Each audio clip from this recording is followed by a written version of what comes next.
Good evening. Before we begin the regular City Council meeting, open session, I'd like to remind members of the audience that anyone wishing to speak during public comment must obtain a number card from the city clerk. If you did not obtain a number and wish to speak, please proceed to the back of the room, and city staff will issue you a number card.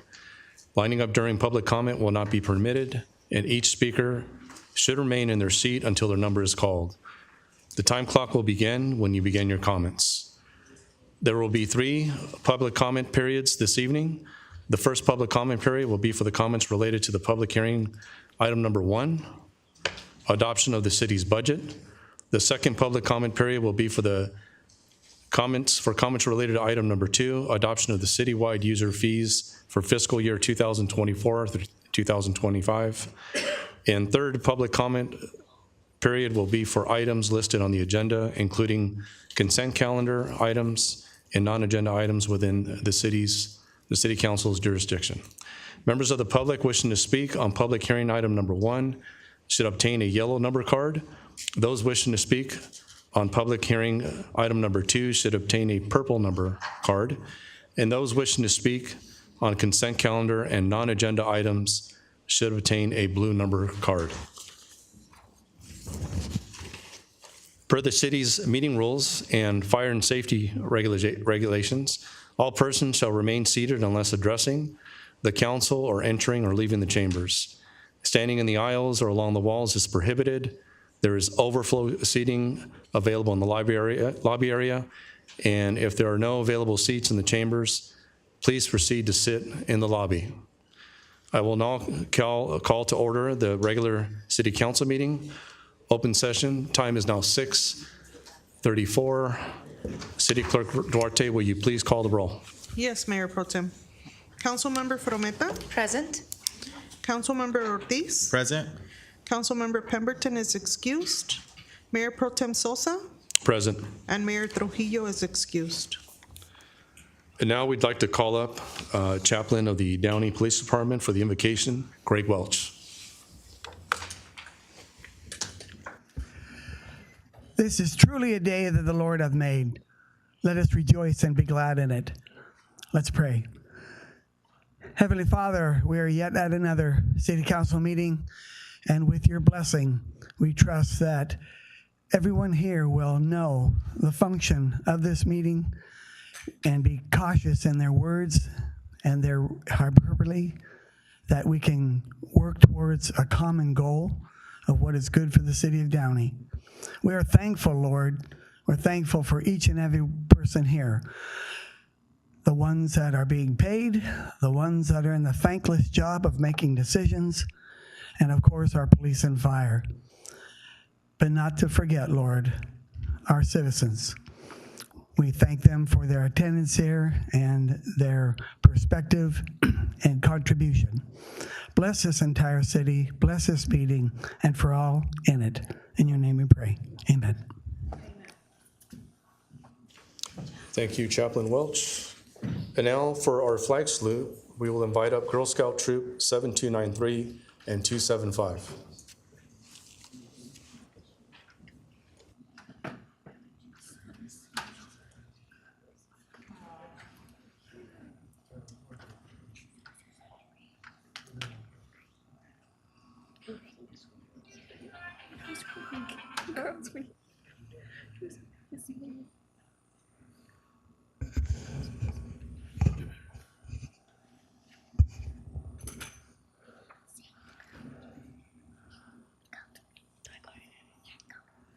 Please stand. Put your right hand over your heart. Ready, begin. I pledge allegiance to the flag of United States of America and to the republic for which it stands, one nation, under God, indivisible, with liberty and justice for all. Let's give them a round of applause, guys. Thank you, Girl Scout Troop 7293 and 275. Now is the time for council member comments. City council member announcements, requests for future agenda items, conference and meeting reports. I'll go ahead and start to my far left. Council member Horacio Ortiz. Thank you. I just want to say thank you so much for everybody for attending today, and welcome to your chambers. I did attend a couple events from my last meeting. I attended 2 neighborhood watch groups that I was able to start. I also had the privilege of meeting and welcoming the mayor of Ensenada, who came to tour our great city. I also attended the West Downey Little League closing day and attended FatherCon. And last week, I attended Naileo, and I wanted to personally recognize my council colleague, Claudia Frometa, who was just voted to be the president of the biggest group of elected and appointed Latino officials across the country. So I just want to say thank you so much for representing our city. So thank you so much. And with that, I conclude my comments. Now we'll go to Councilmember Claudia Frometa. Good evening, everybody. Thank you for joining us tonight. Thank you for those of you in the audience and those of you watching us via YouTube. It is always a pleasure to have members of our community engaged. I always say engaged communities are strong communities. And we have had a busy couple of weeks. Many of us have attended various events throughout our community. And as Wes mentioned, we had the pleasure, the mayor, Councilmember Ortiz and I had the pleasure of attending the 41st NALEO conference, where about 1,000 elected officials from across the country convened. And as I've served on the executive board for the past few years, I was elected president of the organization, where I hope to not only represent Downey, but certainly this part of the region as the very first elected official in the city of Downey to be in that capacity. I would like to let you all know that, of course, if you don't know that already, concerts in the park have already started as of last week, and they will continue every Wednesday starting at 6:30 at Furman Park every Wednesday through August 7th. And so please join with your family, your friends, and join us every Wednesday at Concerts Under the Stars at Furman Park. We also have the Firecracker Festival coming up, and this is an event that is being spearheaded by the Downey Chamber of Commerce, and that is taking place this Sunday from 4 p.m. to 9 p.m. Couple of items I would like to, we have a very packed agenda for tonight. I do want to let our community know we are going dark for the first meeting in July. There will not be a meeting for July 9th. And I do want to acknowledge the work that our fire department and our police department continue to do to keep our community safe. I know there's a lot of work going on with our public works. So thank you, Matt, for continuing to keep repaving our streets and directing the staff to mobilize in various directions. That their work and their efforts are appreciated.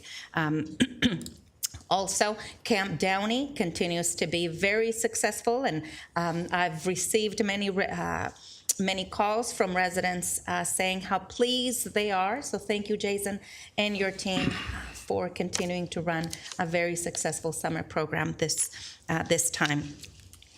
Again, as always, we need to continue to be more vigilant in our downtown. I think we know that, and I know that cameras and additional police enforcement will continue. With recent events, we want to make sure that our community feels safe and that we are visible. With all that said, this concludes my comments tonight. MPT. Thank you, Councilmember Frometa. I did not attend NALEO. I think we have enough excitement here in Downey, so that's why I stayed behind. I did attend a policy board meeting for Celico Workforce Development Board, which I represent Downey for, and they continue to do a lot of great work in offering resources and just help overall for job applicants. Mainly, they do a lot of good work for veterans in need of training or job resources as well. So I did attend that meeting, and it's my pleasure to serve and represent the city of Downey in that capacity. Let's see here. That'll conclude my comments, as we have a full schedule today, and we do not have any presentations tonight. We're going to go straight to the city's business. And of course, the city manager has comments as well. Thank you, Mayor Pro Tem. Just one comment from staff at this time. We'd like to request pulling item number 24, which is the gateway sign item from the agenda this evening. From staff's perspective, we'd like to continue to work on that item. We think there's some more options that we could pursue and present to the council, so we'd like to bring that back probably in the fall. At this point, we had a couple of questions about it. I'd just like to quickly clarify, if I can, too. The funding for this project is from the Art and Public Places Fund. I think there were some questions from the community. Well, why couldn't we use that fund for paving roads, maybe adding them to the police officer or something of that nature? So I just wanted to clarify, for the community and those who have asked the question, that that fund is only able to be used for art. That's what it's been collected for. That's the only use that it can be used for. So that would be the funding that would pay for any art gateway sign that was installed. But again, we'd like to pull that item and bring it back in the fall for future consideration. Thank you, City Manager. And MPT, if I may, I also would like for us to hold item number 22 under administrative reports, considering we are missing a couple of our council members, and this is regarding the art mural on the city parking structure.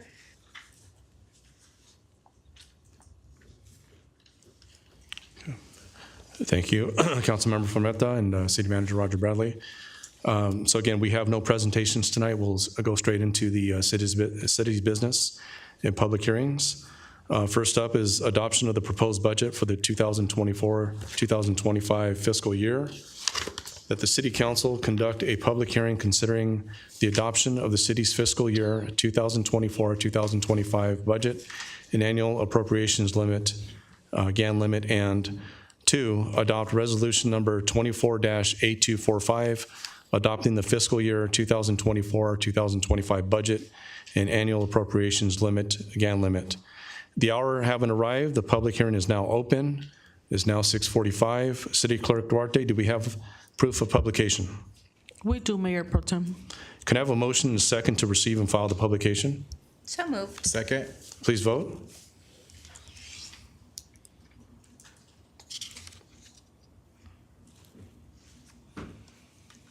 The motion is approved with Mayor Trujillo and Councilmember Pemberton absent. Thank you. City Manager Bradley, is there a staff report on this? Mayor Pro Tem, yes, there is. Thank you. We'll start off the presentation, and I'll turn it over to our finance director for the remainder of the comments. Just to kind of start out, I wanted to thank the council for its leadership over the past several months as we put together this year's budget, or next year's budget, I should say. There's been a lot of work that has gone into this. We've gone through a strategic planning process, which we started back in, I think, February. We've looked at the budget inside and out, making sure that we project our revenues, our expenditures, that we have a very fiscally prudent budget that we're posing this evening. I want to thank staff as well for their hard work. It takes the whole team to put all this together on an annual basis. And we do have a structurally balanced budget we're presenting to you this evening. We're proud of that, and very proud to present this year's fiscal year 24-25 budget. I will just kind of start off talking a little bit about, if we can bring up the presentation, some of the efforts that we've gone through this year to do outreach, especially as we relate to the strategic plan and creating a multi-year vision for the community. We did work in the objectives that came out of that process into this proposed budget for 24-25. I think we went through probably about 1,200 people that we talked to as part of this process, trying to figure out what are people's priorities, what do they want to see Downey become, where do they want us to spend the finite resources that we have. Not surprisingly, people were very focused in on public safety. That's obviously something that we want to do for this community to keep us safe. Looking at some of the priorities that we heard from the community, looking at maintaining our 911 emergency response. So when you pick up the phone, you want to make sure that there's somebody that's going to come to your house to take care of you, whether it's a safety issue or a medical reason for your home. We've dealt with crime issues like every other city in the region and state. So folks are concerned about theft and burglaries, keeping their home safe. We have actually right now gone through, or are going through, an assessment of the police department to look at our resources. How can we deploy them more effectively? What do we need to do to grow our police force to make sure that we continue to keep Downey safe now and into the future? Folks want to make sure that they have safety in their parks when they're going there with their kids to play. We're looking at increasing our park ranger program so they're out in our parks to keep the parks clean and clear and a good environment for people to play in. I know we really are focused in on making sure that this is a place that people want to come, and this is an employer of choice for folks to come to Downey and stay in Downey. So we're looking to make sure that we do have well-trained staff, and this is a place that they want to come and stay for a long time, especially as it relates to our firefighters and paramedics, and that was a concern of folks in the community. Our streets, our potholes, making sure that we pave them. We've been working very hard at that over the past several years, and we'll continue to do that into the future. Folks have made a lot of comments about the types of businesses that we bring here to the community. We have heard, I want to say very clearly that staff does understand that Trader Joe's is important to this community. We are working very hard to bring that type of business to the community. I will say sometimes there's a misconception that we get to pick and choose what businesses come into the city. Remember, it's a free market. People have private property. They can do what they want with that. So the city doesn't get to pick and choose, but we do try very hard to market this community to make it a place that people want to come to, and that they're very aware of the uniqueness of Downey, the economic situation here. We have very many successful businesses.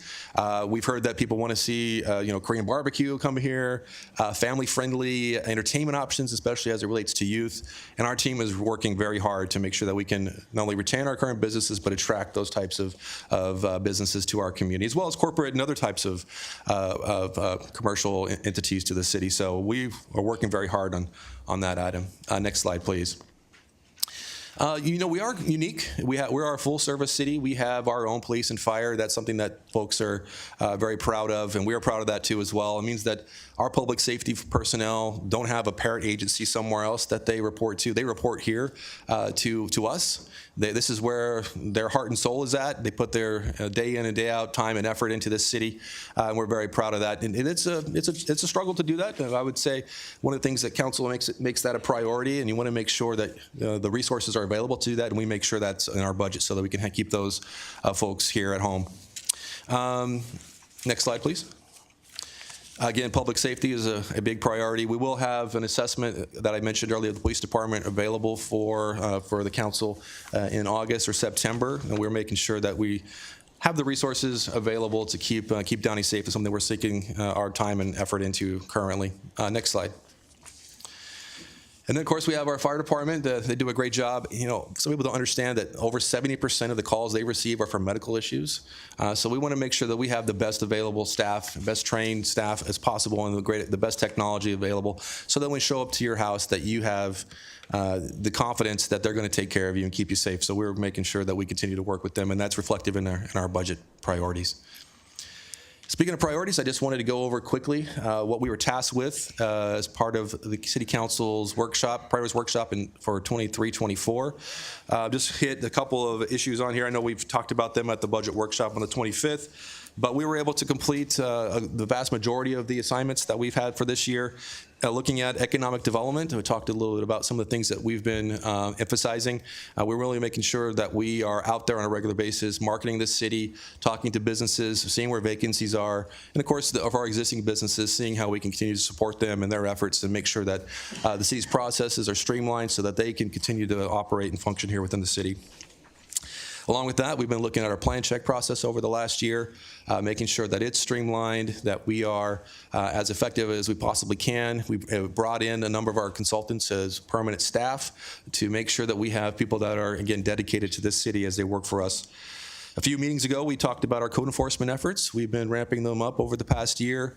Our team has expanded for our code enforcement team. We've gone from a sort of reactive stance to a more proactive, looking through the communities, trying to keep Downey clean, trying to keep us safe, and making sure that any code violations are quickly taken care of. Our strategic planning process has come to an end. We have the final product on the agenda this night for council's approval. We're proud of that work, and thank you for the council and your leadership through that process.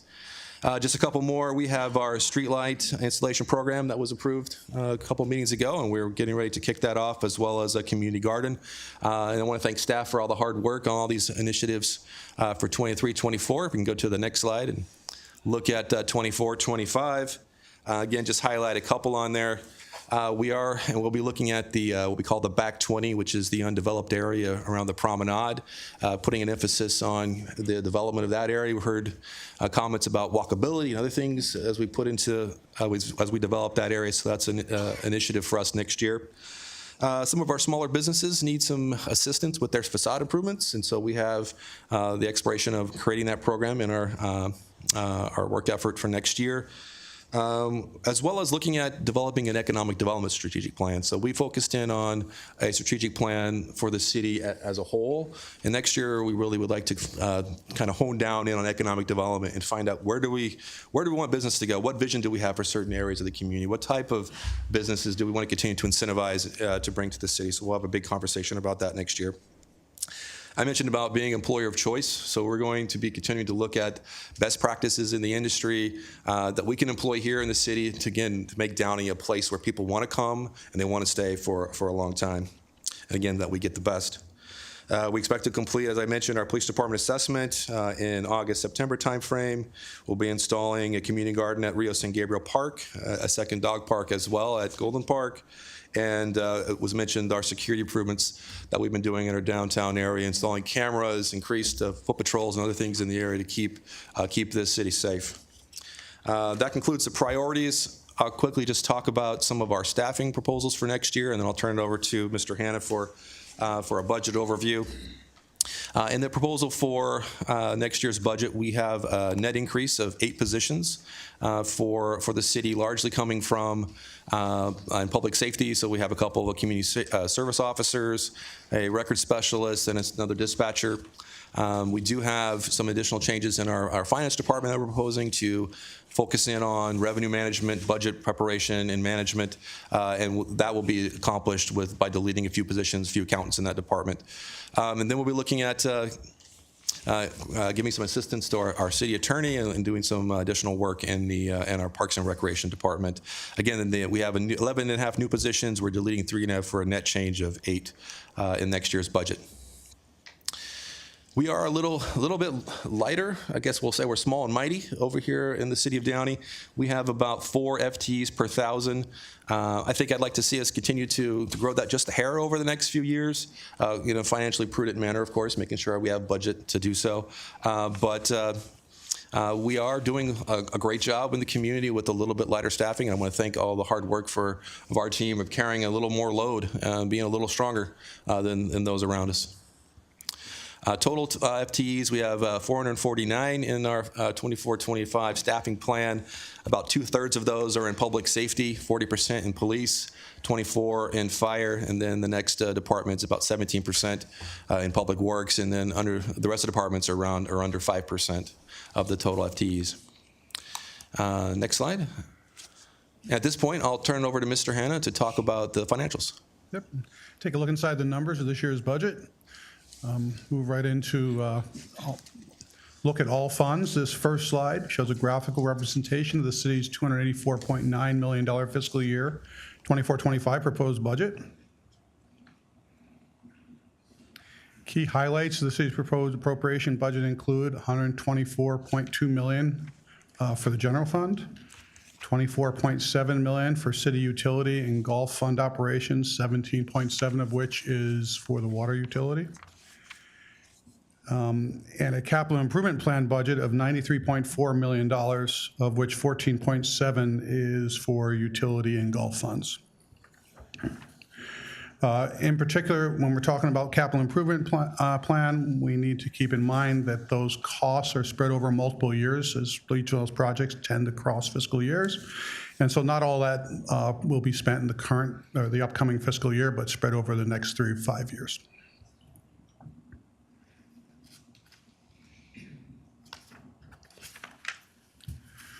This is a snapshot of the city's total proposed $232.0 million revenue budget. $120.7 million represents revenues of the general fund. $40.1 million is for special revenue funds, which is restricted funds. $24.5 million is city utility and golf funds. 17.7 again, water utility. And $20.7 million is estimate of the remaining funds of the city.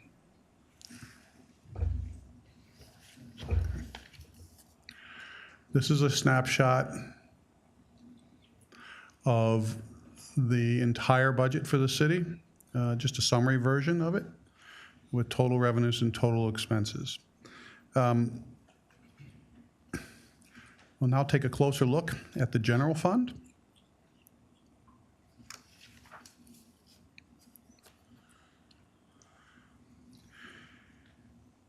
Here's a breakdown of the $124.2 million proposed general fund appropriations budget presented by expenditure type.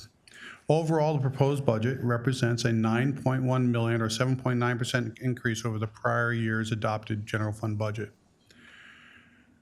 The increase is mostly the result of a $6 million or 7.4% increase in personnel service costs. The cost drivers for this increase in labor and benefit costs include $2.2 million increase in pension-related unfunded liability charges, $2.3 million increase in paid compensation primarily resulting from MOU increases, and $913,000 increase related to employee insurance costs.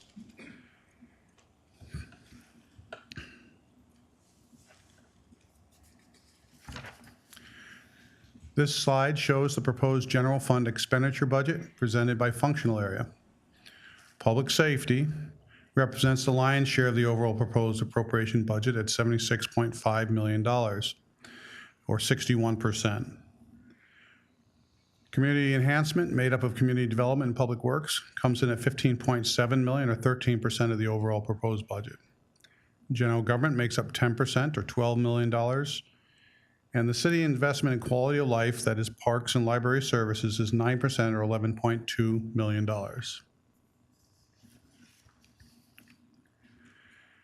This is the proposed general fund appropriations budget by department.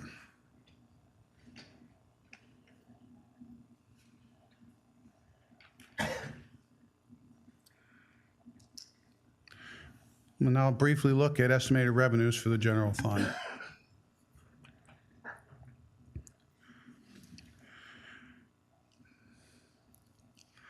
This slide shows the estimated revenues of $125.6 million for the general fund. In all cases, we have taken a conservative approach to ensure these estimates are both reasonable and not overstated. As the slide indicates, property and sales taxes, including Measure S, account for 62.6% of proposed general fund revenues. Sales taxes and Measure S taxes are projected to grow by 2.8% and 2.2% respectively over fiscal year 23-24 estimated year-end numbers. License permits and fees are projected to grow 3.9%, primarily as a result of fee changes.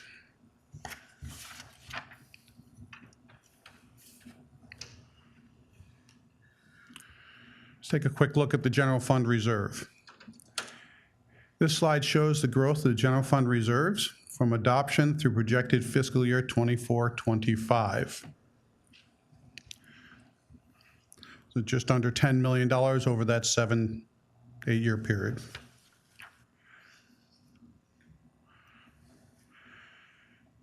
This slide shows the calculation for the projected $36.6 million balance of the city's general fund reserve at the end of 24-25. General fund reserve is calculated by taking the average of the last 3 years of revenue and multiplying that amount by 35%. This excludes one-time revenues.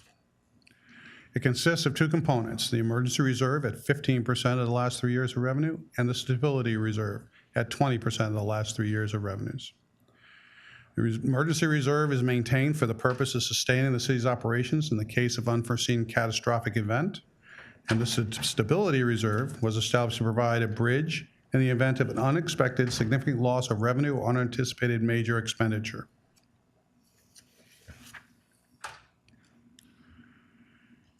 This slide presents an executive summary of the proposed general fund budget, as well as the projected allocation of the general fund's fund balance at the conclusion of 24-25. With the general fund proposed budget including revenues of $125.6 million and requested appropriations of $124.2 million, and assuming that our projections are 100% accurate, we would end the year with a $1.4 million budget surplus, or about 1.1% of estimated revenues.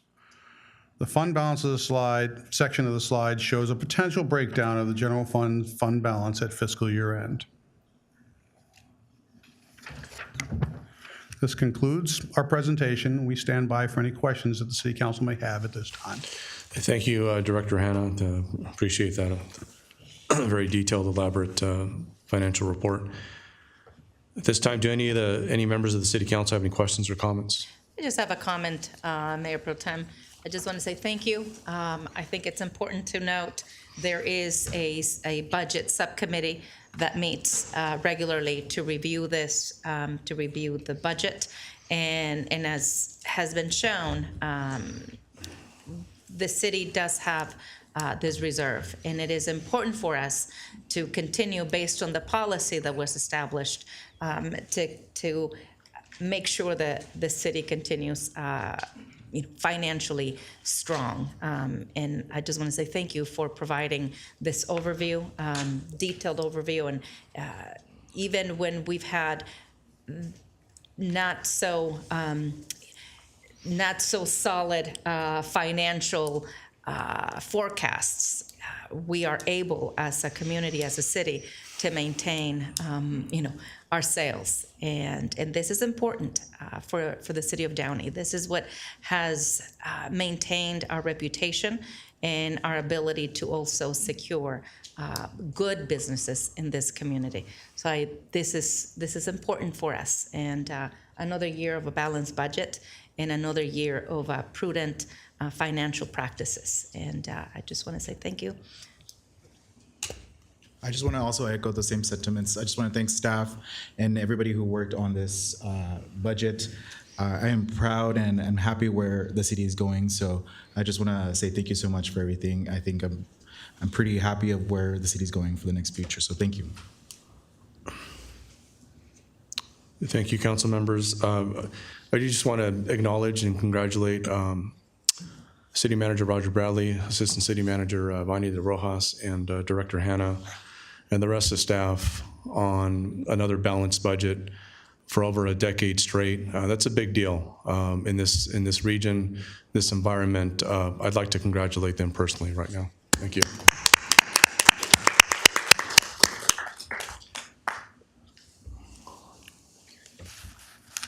I will now open this up for public comment. City Clerk Duarte, did we receive any written correspondence to be incorporated into the record? Mayor Pro Tem, we did. We have one written public comment from Meldy Avila for this item, and the comment is against the city funding the Pride Festival with taxpayer money. And that is all. Thank you. Can I have a motion and second to receive and file written public comment? So moved. Second. Please vote. The motion is approved with Mayor Trujillo and Councilmember Pemberton absent. Thank you. Members of the audience wishing to address the City Council regarding the public hearing item may come up when your number is called. I will be calling yellow number cards for this item. I remind speakers that you have 3 minutes to address the City Council, and your comments must be regarding the public hearing item only. City Clerk Duarte, how many speakers do we have that have taken a number?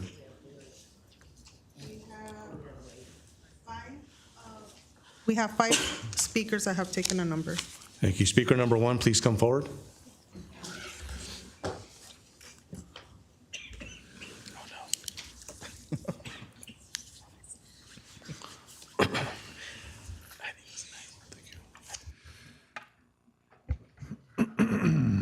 All right, the budget. Why can't we budget for 15 more legitimate officers to make our neighborhoods safer instead of putting them in an untenable position of trying to maintain safety in our neighborhoods? We need more officers. You need to budget this in. You need to reject this budget, go back and cut somewhere else and reduce the spending somewhere else. instead of worrying about how happy we're going in this direction. How about a tax break for some of us residents out here? Yeah, it's okay. You keep raising fees and passing more bonds so we can keep paying more money, so you can keep funding your friends and going to NALEO, the National Association of Latino Elected Officials, which is not a nonpartisan outfit. It is a far left Democrat Party sorry is what it is. And we need to stop funding these sort of things and stop acting like you're a conservative and standing up for God and country, because you don't. You don't. You want to keep raising our fees. You want to keep raising our taxes. And we need a break. We need a break. You need to stop funding all your friends and the nonprofits that you funnel money to, our money, every year. Yeah, it's great for them, but we need a break. We want a break.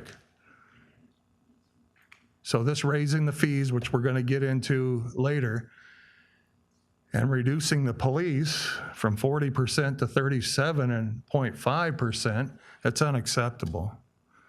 You need to stop funding the whole child. You need to stop funding the DDI. You need to dismantle the DDI and not allow that outfit to operate in our city. You need to stop funding LA CATA. These groups can do everything on their own. They can raise their own money. They don't need to get money from us. We're tired of you giving them our money. And we're tired of the little outfits like Stay Gallery over here, who Mayor Pro Tem said they have a gold mine, but they can't sustain themselves. But we can pay their rent over there. Well, it just so happens that one of them works on one of the board committees of the DDIA. Well, isn't that convenient? The Downey Arts Coalition cut off all the funding, $35,000 a year. The Downey Patriot, the paragon of fake news in this town, $75,000. The Chamber of Commerce, $33,000. We need a tax cut. Thank you.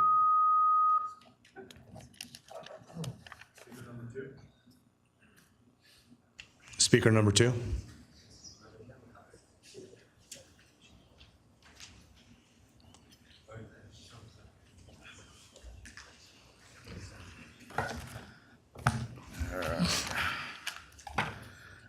Thank you. Much of what I'm going to say is similar to what he said. Although I did write the council an email earlier this week. I don't know if you had a chance to read it, so I'm going to read much of that and then expand upon it. So, as the vote to approve next year's budget approaches, I would like to express my concerns regarding some of the spending proposals and approvals for the upcoming budget vote. Recently, I think a lot of it was at the last meeting, many Downey residents brought up concerns regarding funding of the nonprofits, including the Downey Patriot.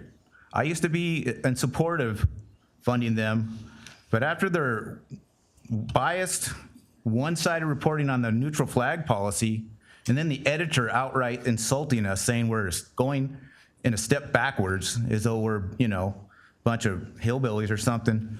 Why should we continue to fund them so they can insult us? Let them make let them raise money on their own. If they can't do it on their own, bye-bye.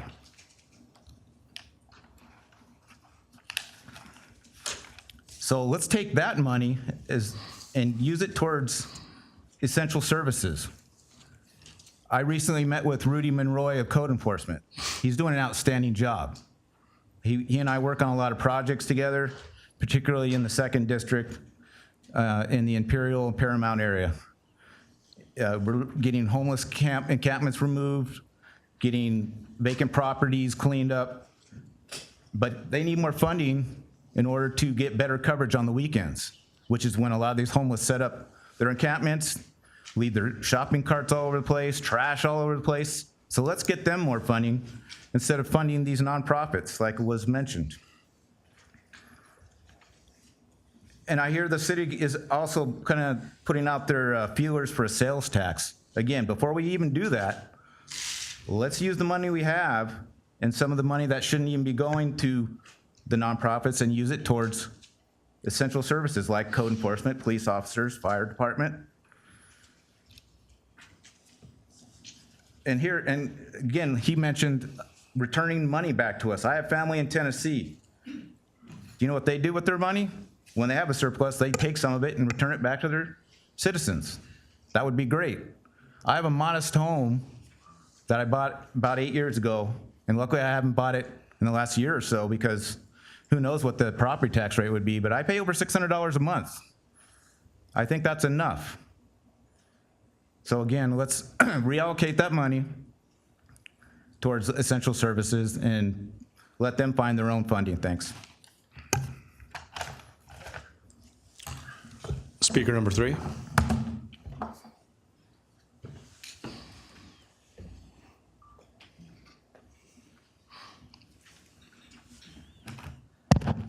Hello, good evening.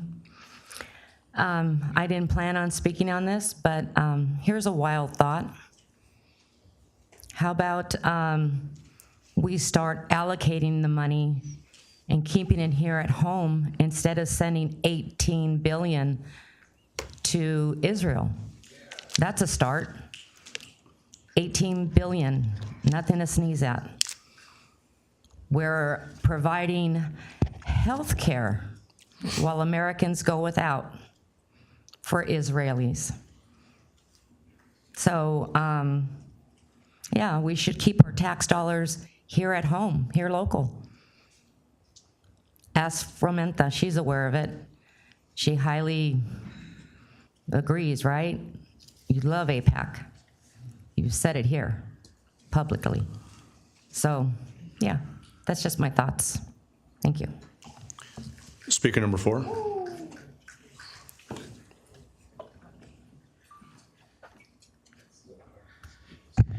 Good evening, everyone. My name is Juan Martinez. I am the delegate of the 64th District. I represent 8 cities, including the city of Downey. Today, I want to talk about our city budget. We have a lot of council members that are up here that have taken time to travel to Israel, to territories which under the United Nations are considered areas that are encroached on, that are stolen. So I think Ms. Frometa and Mr. Trujillo are 2 of the ones who have traveled to Israel. You haven't traveled, but you are, but Frometa is an advocate, and she has bragged about how she is always looking for funding and for creating a positive standard for Israel. So that you cannot deny. We have you on record for that one. So how can the Downey play a role? Well, we need to do a forensics audit, for one, to see where our entire money is being invested. We also need to figure out which companies are attached to Israel's genocide. So if you have any investments, anything that goes to companies that are pro-Israel, who are allowing funding and supporting this ethnic cleansing, this genocide, now is the time for Downey to investigate that and do what everyone is calling for, a complete and full divestment from Israel and AIPAC. Yes. And Ms. Frometa, I know that she personally likes to advocate openly for Israel. She's done that through the sister cities, and she's done that here in city council. Now is her time for her to reject Israel's government and their genocidal regime. Please keep it on topic. Their ethnic cleansing. So sounds. If you don't know what you're talking about, I recommend you stay quiet, man. This is about the budget and divestment. Very on topic. So now it's her time for her to divest her time, divest our fundings that allow people to travel to those places, and call for all divestments from our city away from that genocidal regime known as the terrorist state of Israel. Yes. It's time.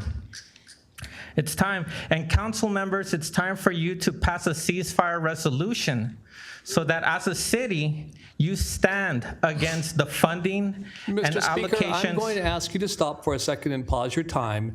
As the Mayor Pro Tem indicated at the beginning of this comment session, public comments during this public hearing are limited to the city budget. If you can demonstrate a about nexus divestment. to the city budget, you may keep going. If not, then we'll have to ask you to defer your comments Sir, until a later you are time. only here for legal advice. You are not here to enforce any authority or regulations. I have Please written make you sure up the for a speaker gets violation. his full time on this, but he's been warned once. Thank you. You cannot issue warnings and I will write you up again. So shut up. Anyways, it's time for the city to divest from Israel completely. Make sure that no funding is going to that genocidal ethnic cleansing regime. And now's the time. You can do it on a city level and you can do it on a personal level. And I'm hoping that you stand up against that genocidal regime. Speaker number 5. City Attorney, may I have a question before the speaker does come up? I apologize. You can ask a question just for clarification. For anybody who's speaking in regards to, the war in Gaza, Israel, this is just specifically for city budget, right? That is correct. As I just indicated, for comments on this specific agenda item, under the Brown Act, the comments must be limited to the subject of the public hearing, which is the city budget. If speakers can't demonstrate that, then they'll be asked to stop. Thank you. Speaker number 5. I'll keep this short. First-time speaker, but I've been a Downey resident for coming up on 10 years. I fully support the police and the fire department. I'm behind the budget on that, whatever we can do to provide them the funding that they need for what they got to get done. I appreciate when they respond, when you actually, when you call them, when they actually show up at your house in a quick time frame, which is what they do. I recently saw the fire department helping a homeless guy suffering from a heat stroke on the corner just the other day. So I'm in support of that, but I do also want to speak to the point of divestment. And I know I'm preaching to the choir here, but the city's making money on its investments. And if those investments are outside of the city in a foreign country, or if it involves our tax dollars and our say, we expect our elected representatives to represent our viewpoints and our demands and what we request of you. So don't spend our tax money to send it to Israel to provide bombs or to build bombs. I don't care if they're even built here by Boeing. It doesn't matter. Anything that eliminates people off this planet unfairly, in my name, I don't stand for. I don't want you to stand for it either. And I'll just keep it short and simple with that. Speaker number 6.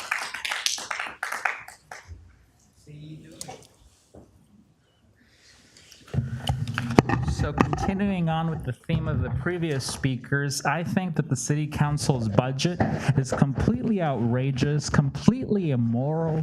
You just came from spending tens of thousands of dollars at this Naleo conference where Frometa became the president. That conference is where politicians go to pretend to not be corrupt. And it's just one of multiple that they get to go on throughout the years, throughout their 4 years here. I think that item from the budget, that all support for their little conferences should be cut, eliminated, zero. We don't need you to go to those fancy conferences where all you do is conspire with other cities, other elected officials. You listen to these corporate talking points, and all you do is plot on how to steal money from the people constantly. That's what you do. That's what you're doing in this budget. All that money that you spend at those conferences, how about we give it to the workers? See, on section 7 of your agenda, you outline the pay schedules for people. I'm sure that everyone on that pay schedule could use that extra money that they could get if you were not constantly partying at all of those ridiculous conferences. But you refuse because you are immoral, you are corrupt, you need to go. You all need to go. And where are the other two? This is such an important item, such an important night. You got 2 public hearings, and they're not here. They're, quote, excused. No, the people don't excuse them. They should be here. If they're somewhere else, they should have the Brown Act there. They should have the little sign so people can participate. Why are they hiding? Where are they hiding? This is an important item, and I echoed what the previous speaker said. You don't seem to understand how this works. So the people should get to decide on how much and where to spend our hard-earned money, and not funding the genocide. Do you get it? So there could be, we're asking for you to have an audit of all of the vendors where the people's money goes to, and what we want is if those vendors are benefiting on, are engaging in, are complicit in genocide, we don't want that our money to go to them. It's that simple. Do you get it? Do you see how it's related? Or are you just gonna keep pretending like it's not? We've had it. All of you need to stop funding the genocide. You need to use our money to meet our needs instead of raising the fees. Down with the fees and up with the people. No genocide. We'll now entertain a motion and a second to close public hearing. So moved. Second. No, we have 6. Oh, there is Oh, one. there's a 7th? Okay.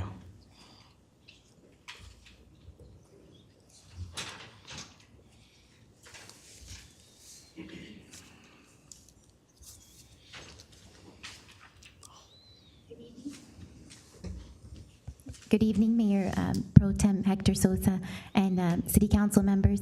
My name is Marina, and my family and I have been lifelong residents of the City of Downey.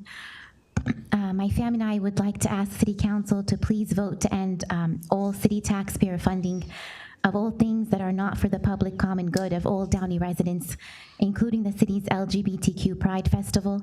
Downey City taxpayer money should only be used to fund public safety, works, services, infrastructure, events, and activities that are for the public common good of all Downey residents. So however, the LGBTQ Pride Festival is being funded, whether that's through LACADA or any other nonprofit organization, or if it's directly being funded through the City of Downey, my family and I would like to ask the City Council to please stop this taxpayer funding.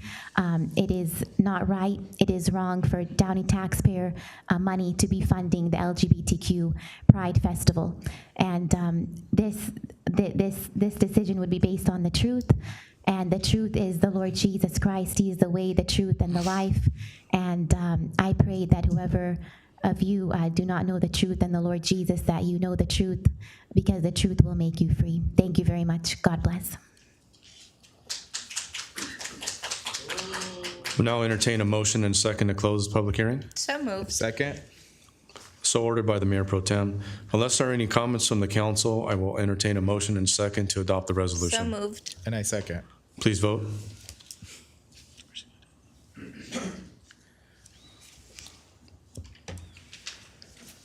The motion is approved unanimously. Now we will discuss adoption of resolution adjusting the citywide user fees for fiscal year 2024 through 2025. That City Council conduct a public hearing and adopt resolution number 24-8246, adjusting the city's uniform schedule of fees. The hour having arrived, the public hearing is now open.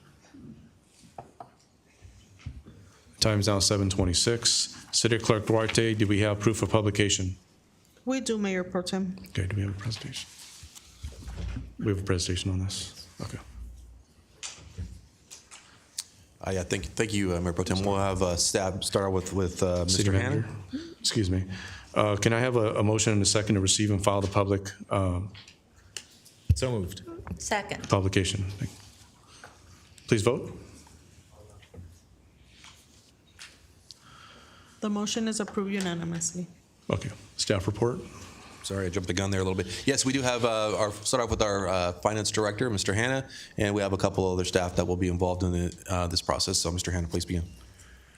Honorable Mayor Pro Tem Sosa, Councilmember Fermetta, and Councilmember Ortiz, We have for your consideration tonight a resolution for adjusting the citywide user fee schedule for fiscal year 24-25. This user fee schedule is based on a new comprehensive study conducted by Revenue and Cost Specialist, RCS, on behalf of the city. The city retained RCS in February 22 to conduct a citywide cost allocation and cost services study. The study originally used financial results from fiscal year 2020 and 21. RCS developed its recommendations after conducting a series of focused meetings with city departments, going to details for each user fee. The draft report was reviewed by city between November of 22 and January 23. In August of 2023, the report was updated to reflect more current financial information. The results of the updated study were provided to the city in October of 2023 for review. It is important to note that the amount of a fee can be no more than the reasonable cost for providing the services, and that there must be a fair and reasonable relationship to the benefits received as a result of that transaction.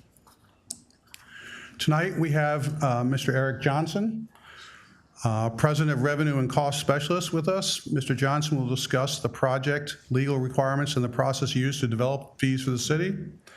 After Mr. Johnson's presentation, Shantae Duran will further discuss the changes proposed by the city for fiscal year 24-25 citywide user fee schedule. And now, Mr. Eric Johnson of Revenue and Cost Specialist. This will advance. Cool. Thanks.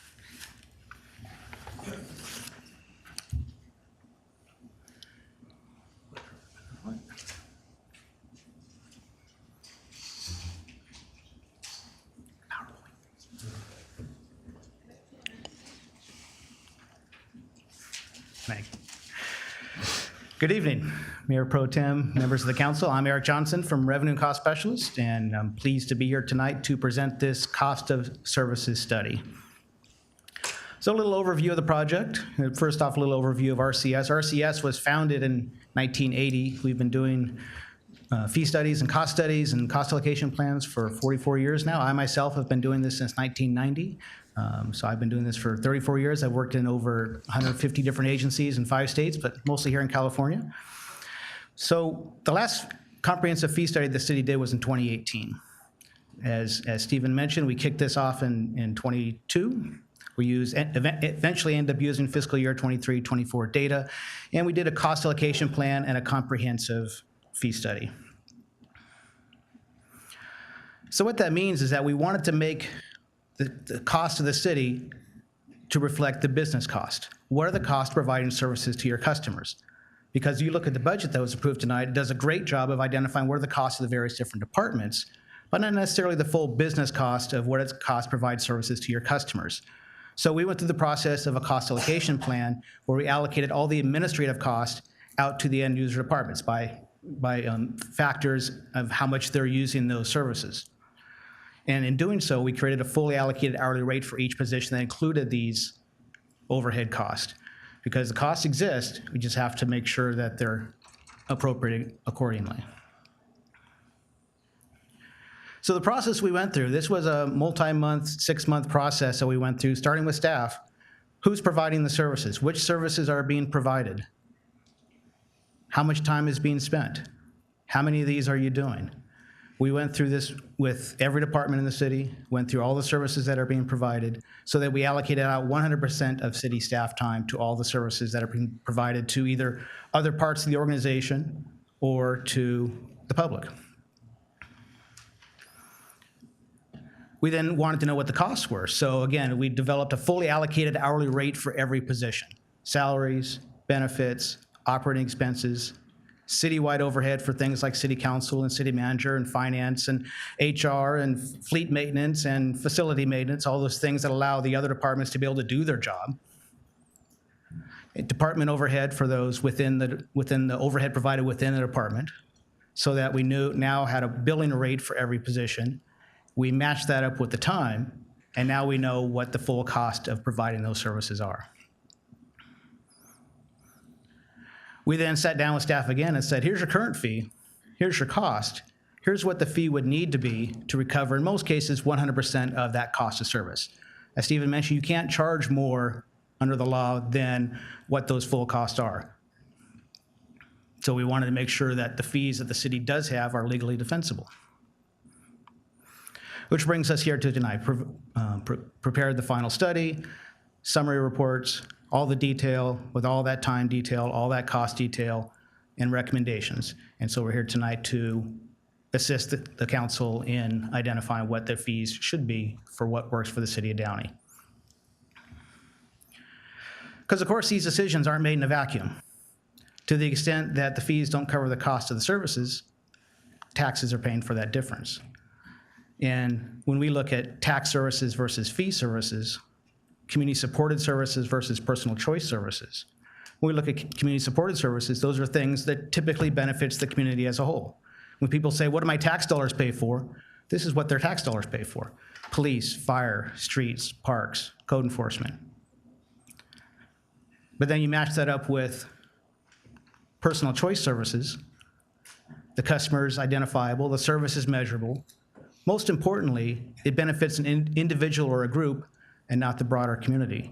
You can still decide to subsidize these services as long as you're not charging more than what the costs are. Development services are a perfect example of these types of services. Now, another way to look at this, I'm kind of a picture guy. If we look at the same thing in this picture here, on the right there, taxes are meant to support community-supported services. Fees are meant to support personal choice services. But to the extent that the fees don't cover the cost of providing the service, and now we know what it costs to provide the service, taxes make up that difference. So now you have less money to spend on police and fire and streets and parks, those things that only taxes can pay for. Through this process, we identified about a $25 million subsidy. That's a huge number. There's a big reason why it's a huge number. If we look at kind of the departmental detail, we'll see if we kind of look at each section here. Development services, we have a total subsidy of about $1.1 million. And we think most of that can be recovered through fees. Public Works, same thing. But we get into public safety, most of that $18 million subsidy number there is EMS services. EMS services are a fee service. There's a subscription fee, there's a response fee, there's a transport fee. But that service will never recover anywhere close to the full cost providing the service because the fee would be astronomical and nobody could pay it. So this is a service that is continuing to be subsidized, but we still show it here as a large subsidy number. So, and that's very common. Every city heavily subsidizes the EMS function because you have to. Community services, heavily subsidized for different reasons. These are market-oriented fees. You can't just charge whatever you want for an adult sports program. You have to fit the fees within the market. So we didn't recommend any changes here. We didn't recommend any new revenue. These are decisions that need to be made on a program-by-program basis. Water enterprise, there's some small fees there, administrative fees, some small fees there. So there's the big reason that there's this huge subsidy, EMS and community services are that reason why, even with the recommendations that we put in this report, we still have a $23 million subsidy. So why did we go through all this? Well, the voters told us to. First, they passed Proposition 4 in 1979, the year after passing Proposition 13, which identified you couldn't charge more than the cost reasonably borne of providing a service if you're going to charge a fee. In 1996, they passed Proposition 218, which did some limitations on property-related fees. And in 2010, Proposition 26 was passed, which kind of codified a lot of the practices that have been happening, that again, you can't charge more than the cost of providing the service.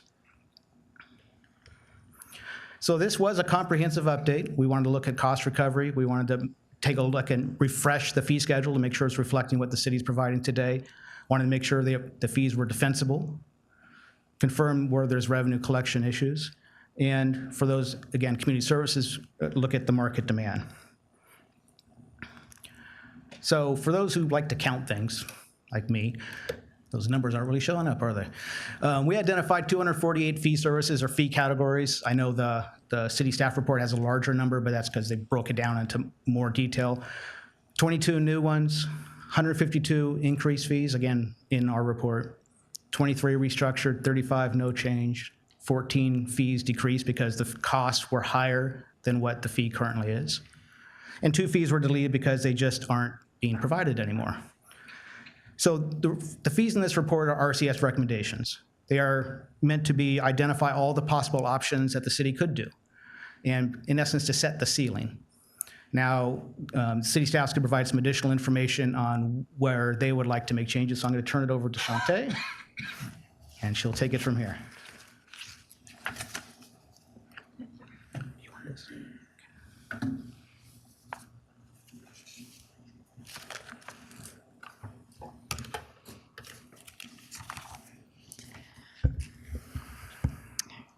Good evening, Mayor Pro Tem and members of the City Council. As you're aware, before you tonight is the proposed adjustments to the citywide user fee for fiscal year 2024-2025. As previously mentioned, in October of 2023, Recovery Cost Services completed its cost of services study and provided the city with its findings. The study included the following elements: the calculation of full cost of city services, the removal and addition of city fees, and the modification of some fees to improve city services. The city has been encouraged by RCS to adopt the updated user fees for the upcoming fiscal year based on the prepared study. Through utilizing this study, staff was able to analyze the information provided, comparing the RCS fee recommendations to the city's current fee schedule, as well as to the current market rates for the related services. Additionally, staff took into consideration the impact any recommended fee changes could have on the specific end users for the various fees. Now, after careful consideration, staff is recommending a range of cost recovery targets that are specific to the industry, the end user group, and the public purpose for which the activity is occurring. The proposed fiscal year 24-25 user fee schedule is attached as Exhibit A to Resolution 24-826, or Attachment A in the agenda memo in front of you. Included in the attached proposal are a total of 878 user fees. Out of this total, the following actions are recommended. 365 fees are proposed to be increased or decreased to the cost recovery fee recommendation that RCS suggested in the provided study to accurately recover cost. These proposed changes are highlighted in purple. 105 fees have been proposed to increase or decrease to staff's recommendation. For the proposed fees in this category, staff followed RCS's cost recovery recommendation and took into consideration the current market rates, as well as how great the percentage of increase would be on current fees if staff were to recommend the proposed rate.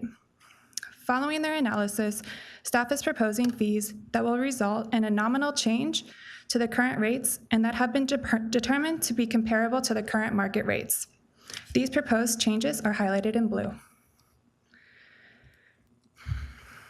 Fees not set by state regulations and that RCS did not provide a fee recommendation for are proposed to be increased based on the March 2023 to March 2024 Consumer Price Index of 4% for the Los Angeles, Long Beach, Anaheim area, according to the U.S. Bureau of Labor Statistics.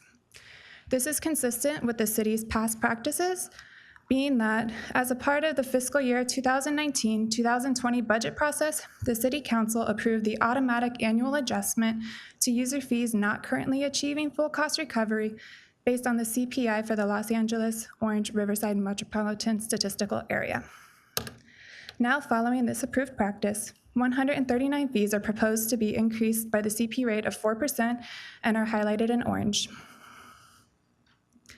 Additionally, there are a total of 40 proposed new fees to be implemented if approved. These fees are highlighted in yellow. 23 of the proposed fees are to be removed from the schedule. An example of these fees that are to be removed are the fees associated with overdue charges at the library. These fee removals are highlighted in red. Aside from the aforementioned changes, there are 206 fees with no proposed increase or decrease and that will remain set at the current rate.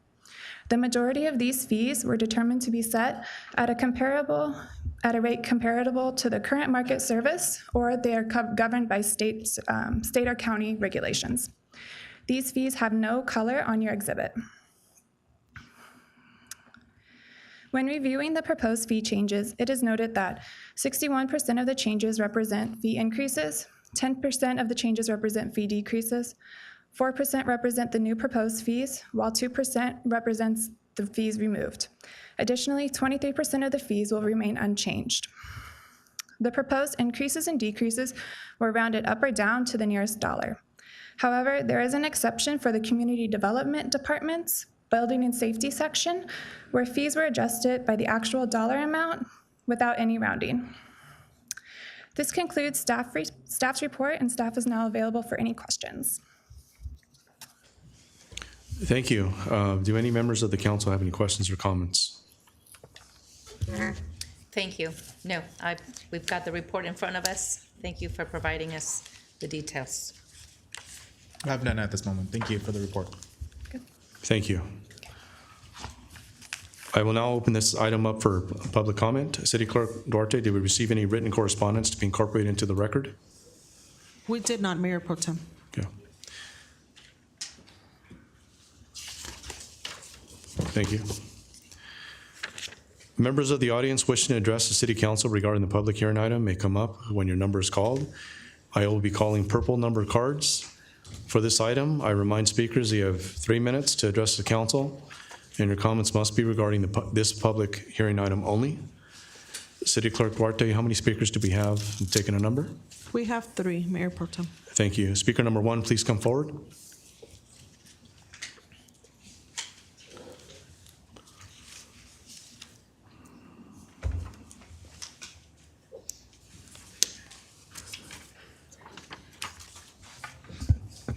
All right, as usual, no reduction in fees. You know, that's interesting because every city and their council members opposed the Taxpayer Protection and Government Accountability Act that was going to go on the November ballot. And every one of you opposed it. Not very conservative of you, by the way, looking out for the residents, because what that would have done would have made your fees irrelevant. You would have had to have come to the resident taxpayers and put your request on the ballot, and we could have voted whether we wanted to raise our taxes. They would have been made into taxes instead of fees, and you would have had to have gotten a 2/3 approval to get any more taxation from us. What do you think we would have voted for? More taxes? I don't think so. I think we've had enough. There's no reduction in these in the fees at all. Everything's going up. More fees, raise the prices. But I gotta say, your boy Gavin Newsom came to the rescue with all the other Democrats and lobbied the state Supreme Court to take that off the ballot. That was amazing. That was a big victory for you guys. Every city up and down this state was opposing it because you don't want us to decide whether we're going to tax ourselves or not. That's the bottom line here. And it's a sad show. Sad show. You should reduce all fees across the board. Instead of raising them 4%, you should lower them 4%. And you should give us a reduction of 1% on our sales tax. Thank you.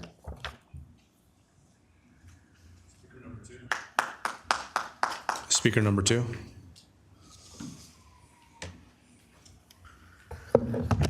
Okay, so echoing what the previous speaker said, I find the fee schedule that you're proposing egregious. Let me go through some examples. Why is it that we have, isn't it the case that DUIs are supposed to be like a special type of, essentially, if there's going to be a DUI impoundment for the vehicle fee, why is it that you're raising it to the same level as a regular non-DUI fee? So that I find questionable. Like, why are you doing that? That seems odd.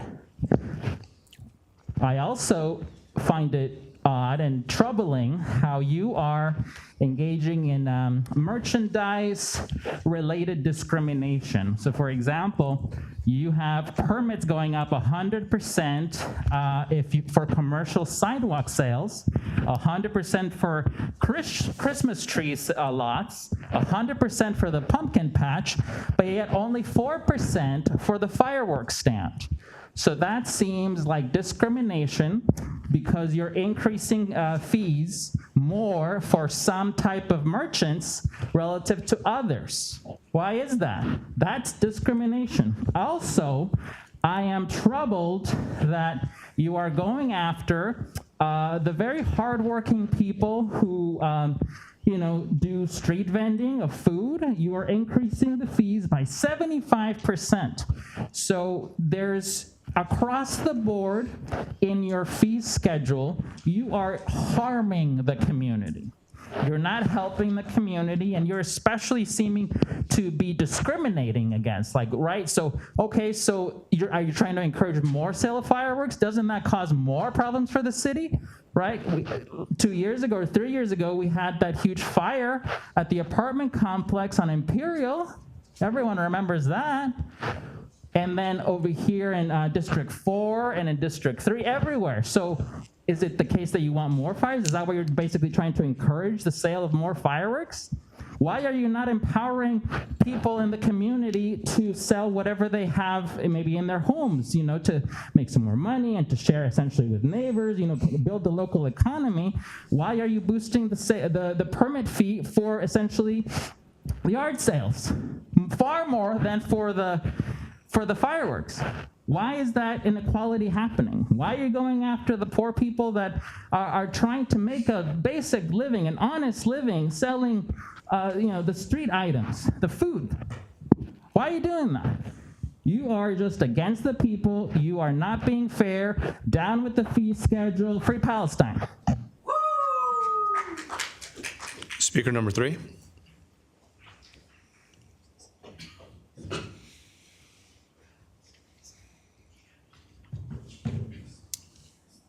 Hello, my name is Juan Martinez. I am the delegate of the 64th District. I represent 8 cities, including the city of Downey. First off, I do want to talk about what the previous speaker said about increasing certain particular items.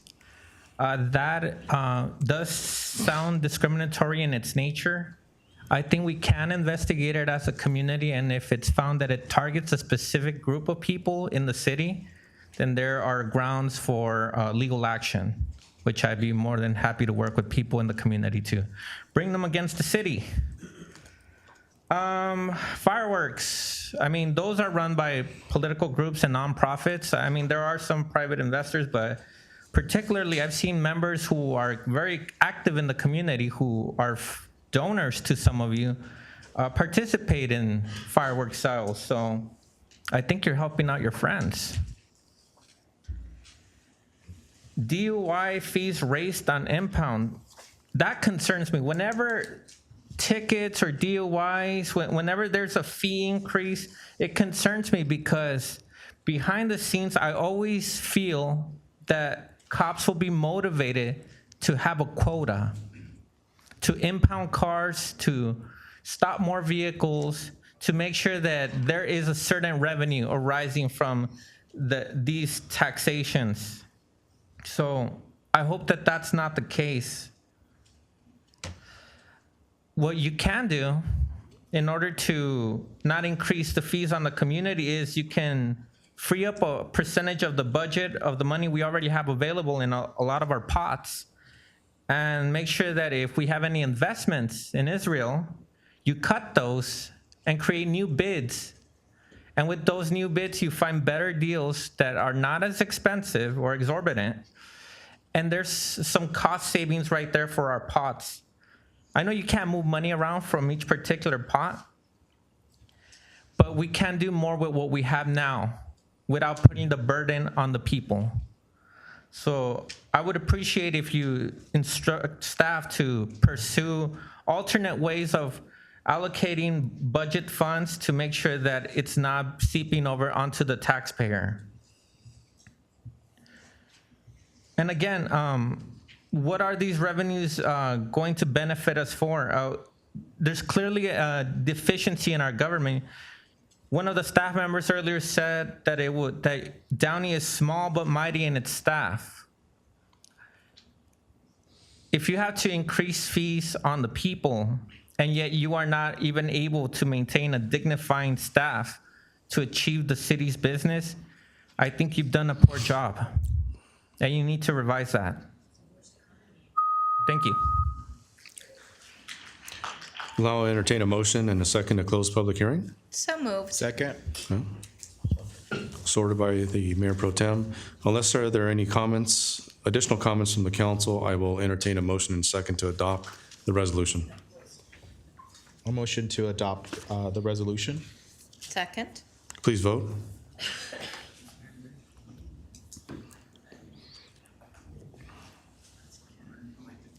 The motion is approved unanimously. Okay. I will now take public comment on agenda, consent calendar, and non-agenda items. If you did not receive a number card and wish to speak, please proceed to the back of the room to be issued a number card by city staff. I will be calling blue number cards for this public comment period. Before we begin the public comment period, I'd like to remind members of the audience that the city's meeting rules contained in the Downey Municipal Code prohibit any conduct that disrupts, disturbs, or interferes with the orderly conduct of the meeting. Copies of the meeting rules are located in the back of the chambers. Members of the audience and speakers who violate these rules and cause a disruption will receive one warning, and they may be removed from the meeting. Violations of the rules of decorum for council meetings may also result in administrative fine under the municipal code or citation for a misdemeanor under Penal Code Section 403. The City Council acknowledges the right to the public to address issues that are within the city's jurisdiction and invites the public to do so during the City Council meeting. However, this right must be balanced with the needs of the City Council to conduct the public business in a fair and efficient manner, free from disruption or disturbance. We expect that everyone who participates in today's meeting, from the members of the council here on the dais to staff, to the members of the public in attendance, do so with respect, dignity, and please refrain from using any profanity, name-calling, or behaving in a way that disrupts this meeting. This includes yelling, whistling, booing, screaming, and any other outburst that disrupts or disturbs the meeting. Any conduct that interferes or disrupts with persons who are addressing the City Council, any conduct that interferes with or disrupts City Council members while they are speaking, and any other conduct that disrupts, disturbs, or interferes with the orderly conduct of the meeting. Attacks of a personal nature on city staff or City Council members that have no connection to agenda items or non-agenda items. I remind speakers that your comments must be addressed to me directly and not to any of the council members, city staff, or the audience. City Clerk Duarte, did we receive any written public comment to be incorporated into the record? Yes, Mayor Pro Tem. We received 113 written comments in favor of the adoption of a ceasefire resolution. We also received 111 written comments against the adoption of a ceasefire resolution. And we received one written public comment from Meldy Avila against the city flying the pride flag along downtown Downey for the Pride Festival. That is all. Thank you. Is there a motion and a second to receive and file written public comment? So moved. Second. Please vote.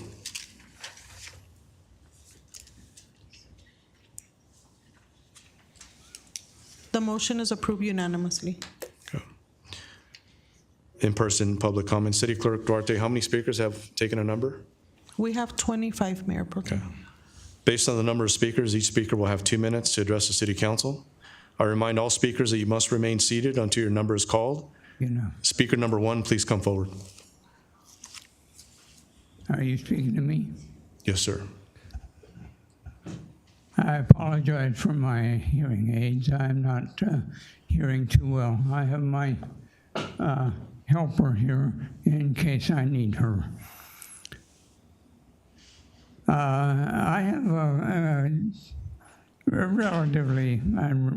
relatively minor point here, but I think it's significant that this City Council be aware of this and that all of the city employees be aware of this point.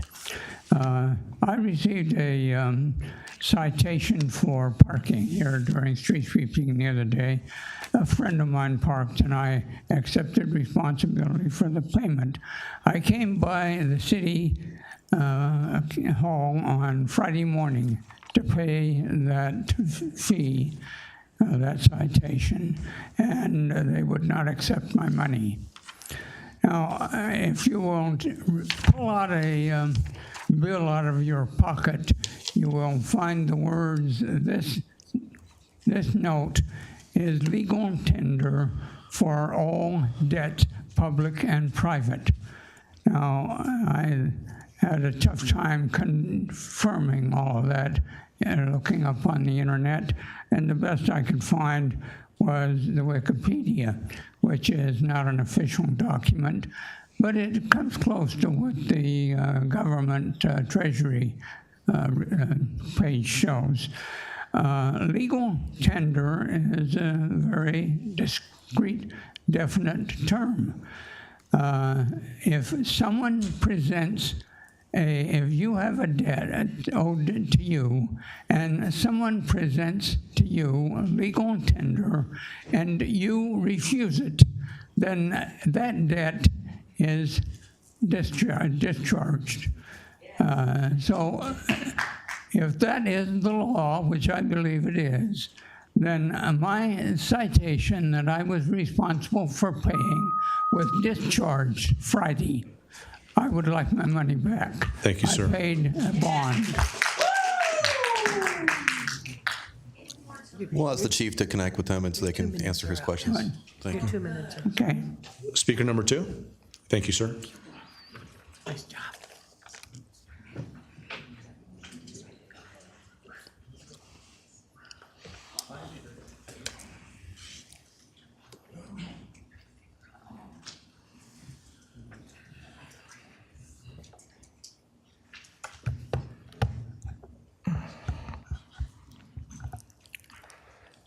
I know there are people out there who are saying to themselves, why does this old man come to a public meeting and read from the Bible?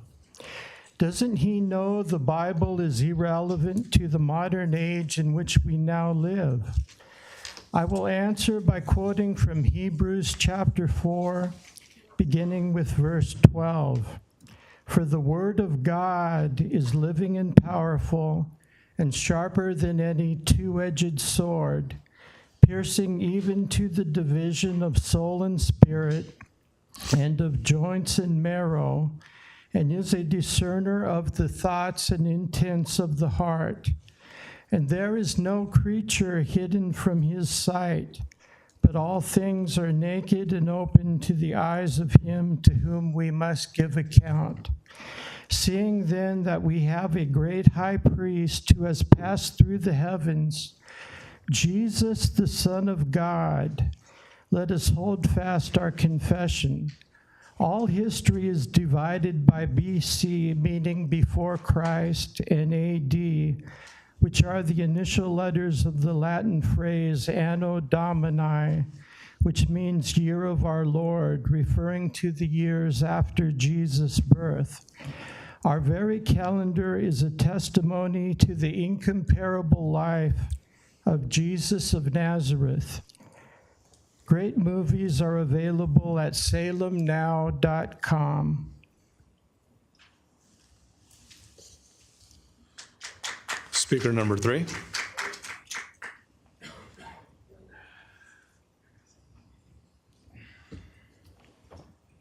My name is Frank Garcia. Oh, let me start off with this. If Madam Clerk, if you could pass this out. We have 2 members not here, so I don't know how you want it. I only have a couple of brief comments about the march that I'm working on. The name and concept of the march is very basic. One love, one heart. a march for humanitarian aid. We're a peace march and a fundraiser for the World Central Kitchen. This is a social gathering, a humble community gathering. So this is where I'm at. I have always been consciously looking to get the youth involved. Now, I have reached out to Dr. Garcia. This is what I'm looking for.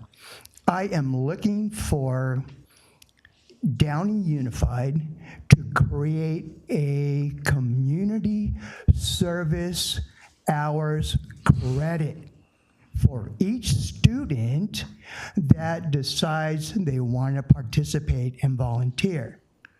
Please send an email to Dr. Garcia supporting community service hours credit for our students. Thank you.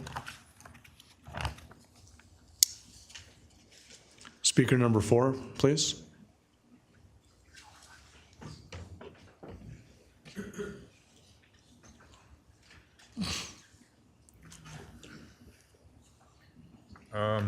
Hi. Can I be heard? I'm heard. Hi, my name is Vladimir. I've been a resident here for like 25 years. And I have a suggestion for, I don't know, it'd be economic development for Downey or human resources, public works, parks and rec, or community development.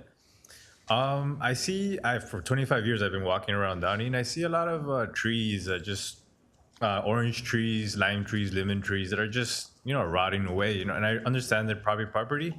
I was wondering if you guys could do like a program or something with the money, I guess a fund, the budget, to, talk to these owners and be like, we can use this fruit, for, provide jobs. Yeah, I'm getting nervous. Provide jobs, volunteering. It could help the city, right? Like to collect these fruits. And then the second thing, public safety. I live on Paramount and Alameda and Sterling Gray right there. And I have no problem with businesses that are popping up, Tempo Cantina, and there's a bunch of new businesses, but it's increasing a lot, the foot traffic. And I literally live between those two streets. And yeah, so we should put like a 35 mile per hour or 25 mile per hour pedestrians crossing, and for us personally, where I live on Dwessler, we should put in front of the dentist place, we should put like a no parking, because we can't see when the cars are approaching. We gotta guess based on the stoplight on Alameda. It's a little dangerous. Personally, we've already crashed 4 times. There's been car crashes, like on our house, but with people I know. So yeah, basically, it'd be cool to put no parking right there in front of that dentist. And then yeah, another thing, if you guys are putting money on WAR, no WAR, that'd be cool. More trees, Green Party, Ralph Nader. All right. Sir, if you're here throughout the council meeting, I'd be more than happy to speak with you after the meeting. Otherwise, you can email me at hsosa@downeyca.org. I'd love to follow up with you. Thank you. Speaker number 5.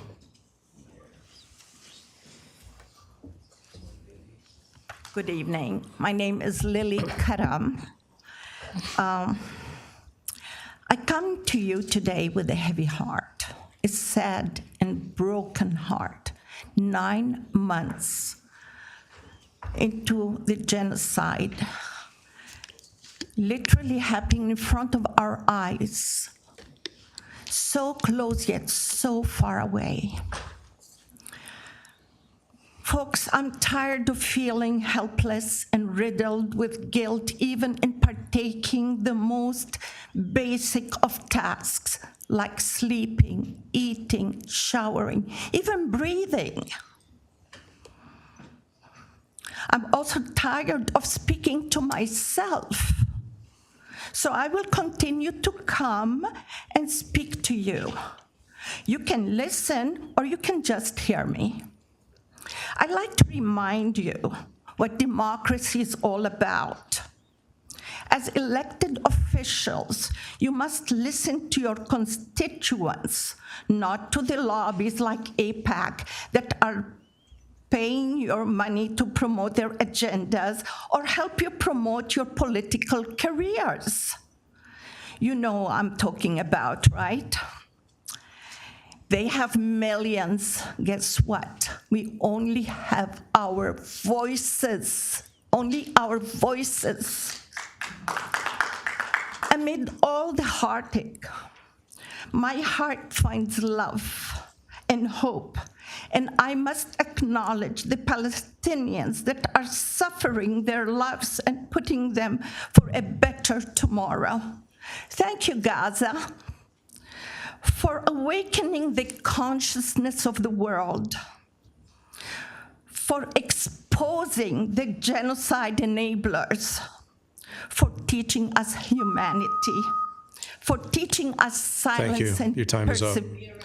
Speaker number 6.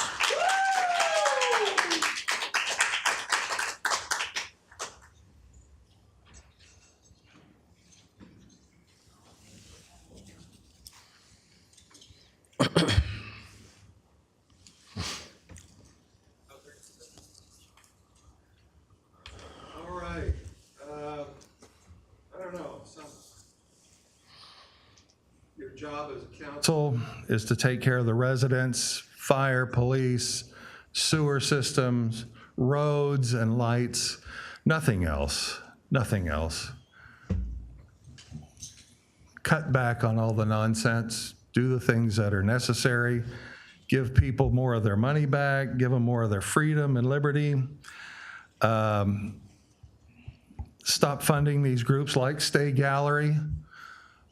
Right in their website, they sit there and tell me that I am a white colonizing occupier of indigenous lands. And you're funding them. You fund them. You tell them they have a gold mine. Their art is ugly. It doesn't reach any standard of excellence whatsoever, not even a minimum standard of excellence, but that's what we get with contemporary art these days. So that's why you see them running out on the golf courses at the golf tournaments on TV and dumping stuff on the green and dumping stuff on paintings because their art is not as good. But why are you funding groups like that? And then they come in here and some people are complaining about 40,000 people dying in Gaza. Yeah, it's gotta really suck to live there. But I wanna say it's all proportional. 40,000, why are we just worried about that when we should be worried about the 35 million and currently counting are dying from the poison shots from Dr. Fauci? No complaints, not one of you. And you mandated masks, you mandated lockdowns, you've mandated vaccines. I couldn't go to a funeral. I couldn't go to a hospital to see a relative. It's proportional. Think about it.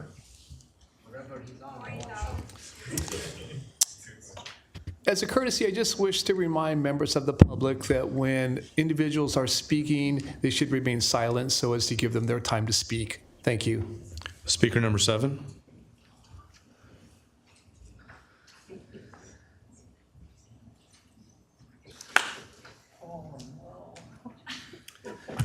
Good evening, council members. My name is Al, and I'm a very proud Zionist. I'm a Zionist because I believe that Jews have a right to live in their homeland. Sir, we just ask that you lower that sign, please. That they have a right to live in their homelands. I'm also... Sir, just please stop the time for a moment. Your sign is permitted, but it cannot interfere or obstruct the ability of others to view and participate in the meeting, so that is why you're being asked to lower it. Thank you. So is this fine? If that is obstructing members of the public, then it needs to be lower. Thank you. Okay, no problem. So I'm also pro-Palestinian, but unlike the racist pro-Hamas anti-Semites, I'm pro-Palestinian because I recognize that they're suffering, but it's not because of Israel. It's because of Hamas. Hamas is the one that started this war. 38,000 people, 38,000 Palestinians have died, but about 40% of them are Hamas members. that came in Sir, and caused. sir in the blue shirt, this is your first warning. Stop my time. Please give him his time. People are respectful of your time. Please give him his time. Please proceed, sir. Okay, so Hamas, they perpetrated the worst massacre on Jews since the Holocaust. All these racist pro-Hamas anti-Semites who come here and do the blood libel saying Israel's committing a genocide, that's just a lie. It's Hamas that wants to commit a genocide. Israel is defending itself. It's called self-defense. It's the law of kill or be killed. So yeah, I said 40% of the casualties in Gaza are Hamas. That means 60% are not Hamas. But it's impossible to have 0% not Hamas, because Hamas is doing everything it can to maximize the casualty count of civilians by operating from hospitals, from schools, and from residential buildings. So yeah, I would be in favor of a ceasefire, but only under the condition that Hamas releases all the hostages that it's holding and disarm itself so that they cannot commit a genocide. Now, would you attach those conditions to a ceasefire resolution? I guarantee if you do, all these racist pro-Hamas anti-Semites who come here would be more upset than if you did nothing, because they would call it a watered-down resolution. So I would recommend do nothing. Speaker number 8. Speaker number 8.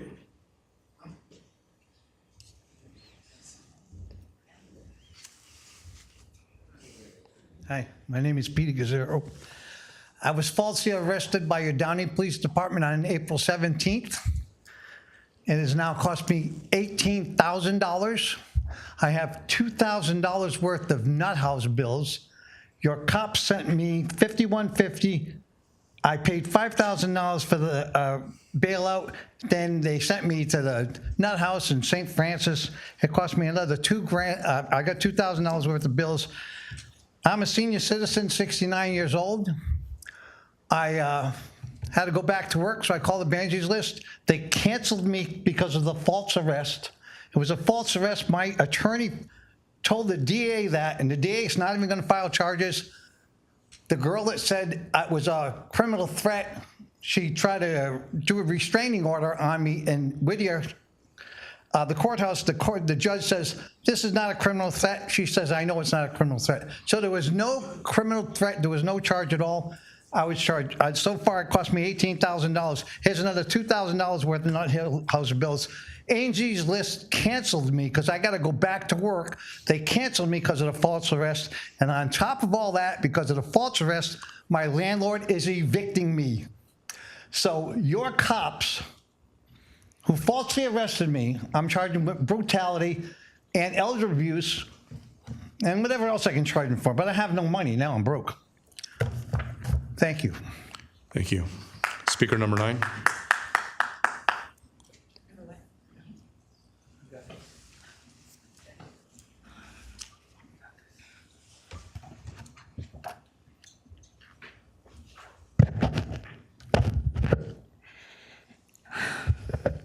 After 14 years of confinement for exposing the war crimes of the U.S., Julian Assange is free. Yes, journalism is free, maybe. For those unaware, it was Obama who wanted him persecuted and Hillary War Pig Clinton who wanted him droned. It was Julian who told us, forget Russia. Israel is the real threat to the world. All right, we're only on 2 minutes. I want to speak on a gentleman that was here earlier, and I've seen him here before. For some reason, he's passing out flyers about World Central Kitchen. I'm here to say that World Central Kitchen is a conduit for the IOF, and if you don't know, now you know. They work closely with the State Department. It is well calculated. It is funded. And whoever this man is, you need to stop grandstanding on a topic that is appearing anti-war and a peace movement when it is not. 54 freaking seconds. Many of us have been relentless multiple times at many city councils on behalf of adopting a permanent ceasefire resolution, myself since November. This ongoing ethnic cleansing we have been witnessing in real time is unconscionable. Children, families starved of food, water, communication, medical aid, care, funded by who? By us, the United States of America. How fucking patriotic is that? Tell me. It is disgusting. I'm seeing new videos of children on fire. I saw the baby with its head removed. A real video, not what Biden sold us in the beginning, who tried to walk it back. I understand her grief. Speaker number 10.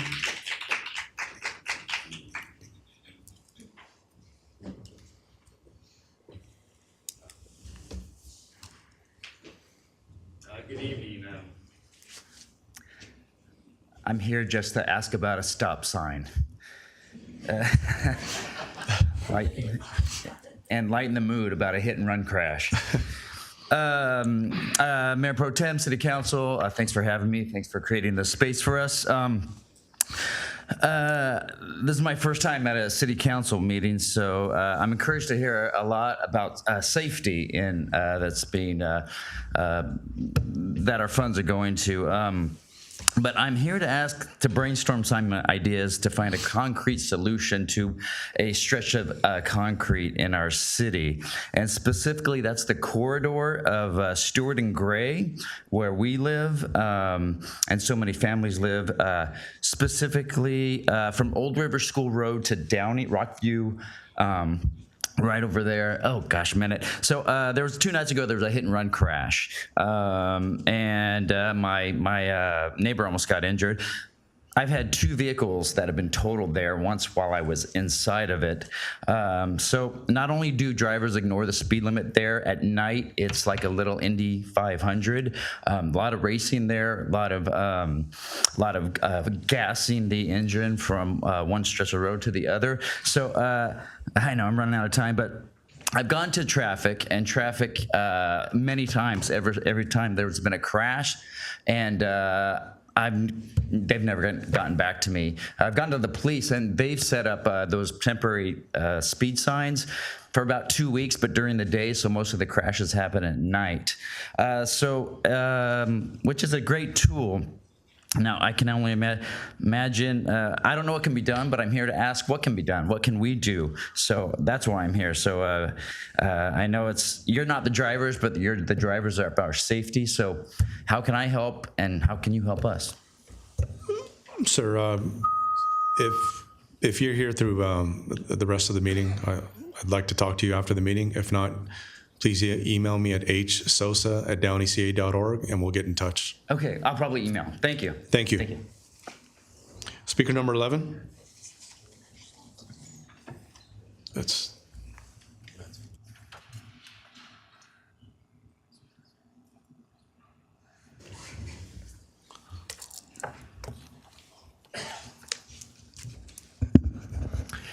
Mayor Pro Tem, City Council members, Mr. Bradley and staff, good evening. I want to follow up on a comment an earlier speaker talked about the Voter Protection Act. The public in California had a chance to add their input as to whether or not there should be any increase in state taxes. The gist of that was a ballot on the November 5th, whereby the people had a chance to vote. The basics of that Voter Protection Act were twofold. It would require a minimum of 2/3 of the legislator approval of any tax increase. It also required a 2/3 approval of the people to vote any increase. Now, as the gentleman indicated, the state Supreme Court decided to outlaw and eliminate that Voter Protection Act, which will no longer be on the November 5th ballot. The reason or the rationale the Supreme Court came up with was the fact that that initiative process, which was put together by the people and not put together by the legislature, was not applicable to overturn the Constitution of the state of California. So the bottom line of all this is that the people, the voters in the state of California, no longer currently do not have a voice to tell the legislature whether or not to increase state taxes. So the bottom line is that we should all be prepared to pay more taxes. Thank you. Speaker number 12.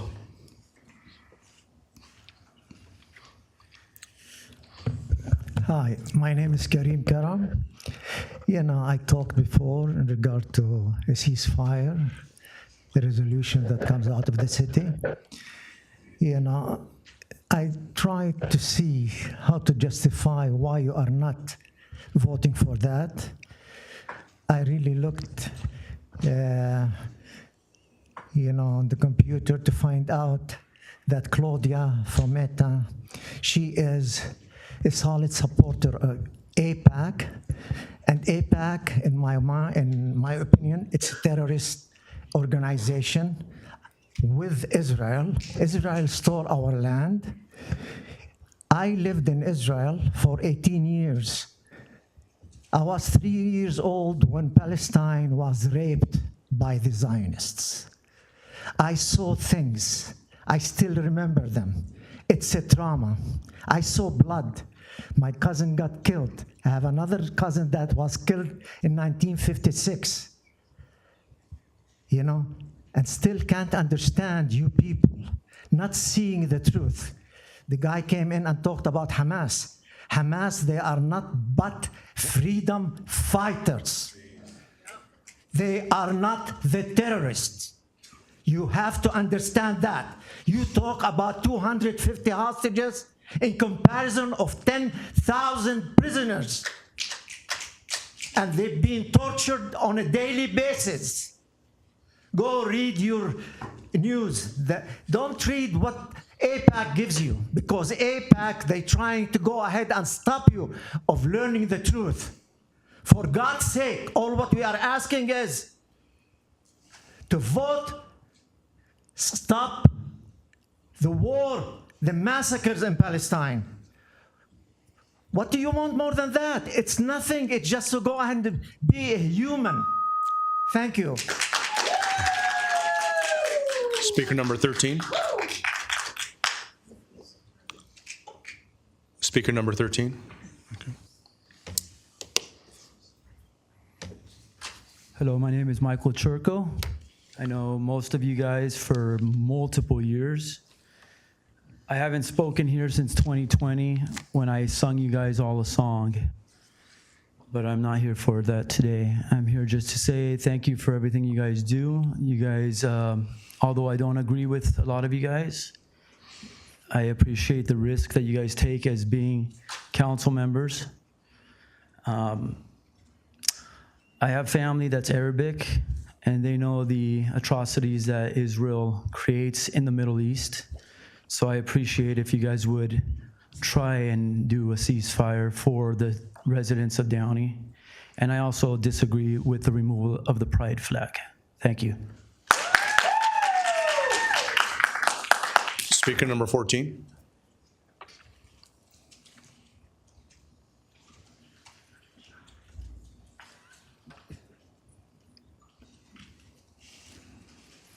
Hello, I'm speaker number 14, but I'm also listener number 14. There's a lot going on here today. I also want to thank everyone up here who works hard towards our city. I hear, mistakes are made, people have grievances. So we are not perfect, you're not perfect. But the good thing is sometimes we can make changes if you're listening. I didn't write anything because I wasn't here just to say what I wanted to say. I came to listen to see I didn't even know what I was gonna say. But just to kind of see from listening and seeing, developing what I was gonna say right now. August 10th, a Pride Festival is scheduled in the city of Downey. And I do believe that that is a mistake, something that is not too late, that can be canceled, that can be changed. I think there's many things that we can celebrate that makes our city strong. I think part of that is giving of your time, but actually, I would say humility is something to be celebrated, which we do in my home, all these 7 things. Humility, meekness, kindness, temperance, generosity, diligence, chastity. Those are all virtues that should be celebrated.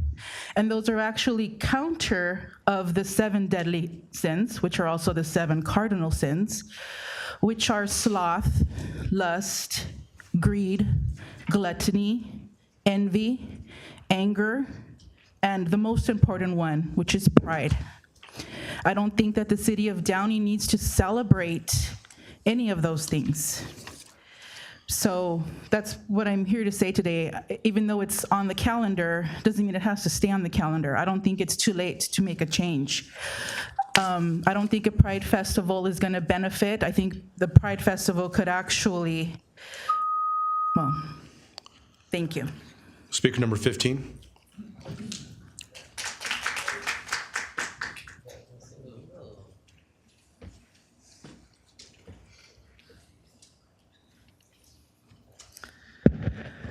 I want you guys to imagine for a moment a group of colonials on a different continent planning the destruction of your homes and lands. Imagine them holding conferences on that continent about how they will go about it. Imagine colonials from that continent then invading your lands, terrorizing your people, and then getting a guarantee from an already established colonial power that they will take your land and expel you from your home. Imagine it coming true and then being forced from your home and watching family members getting murdered and raped in the process. Imagine it never stopping for 76 years, town after town being destroyed and ethnically cleansed in the name of colonial supremacy. For 76 years, your family are refugees and can never return to their native lands. They are forced to live in semi-functioning refugee camps with the hope that they will someday return to the land that was once theirs. This slow genocide seems never ending, supported by the superpower whose politicians they control.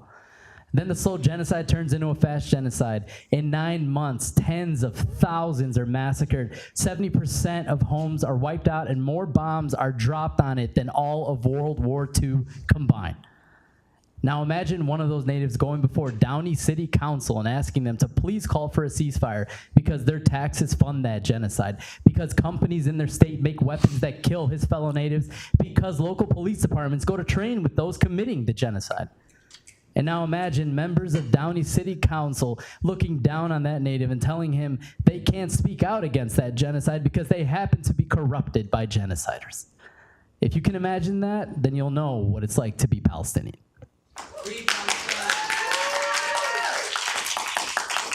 Speaker number 16.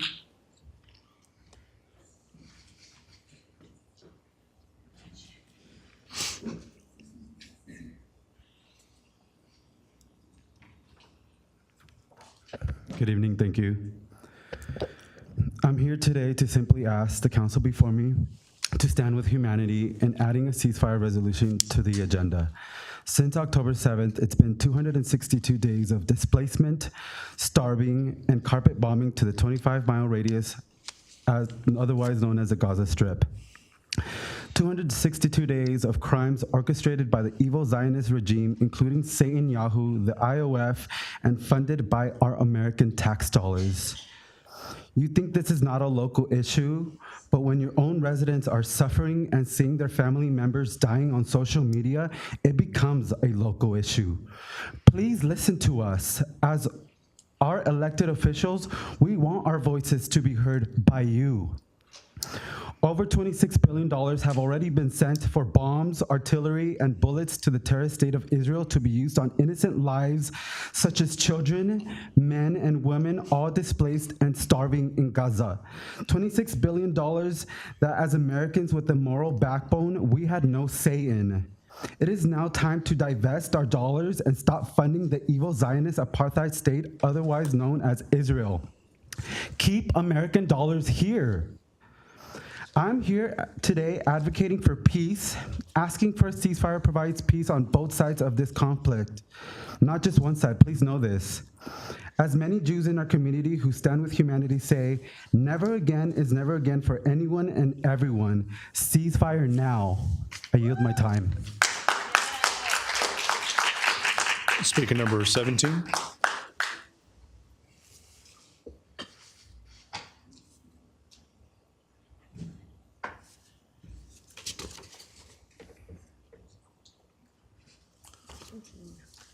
Hello. I just want to start off by educating some of us in the crowd today that massacres of what Israel has been committing for the last decades, since everybody wants to think that this started on October 7th. Jenin Refugee Camp, April 2002.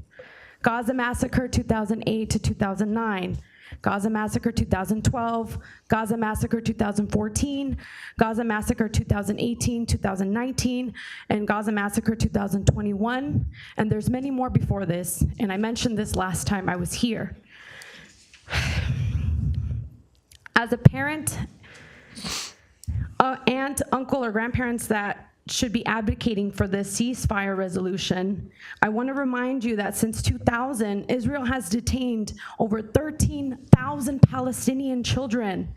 An analysis of 766 arrests found that 75% say that they were subjected to violence, 97% were interrogated without family or a lawyer present, 25% said that they were put in solitary confinement. These are children.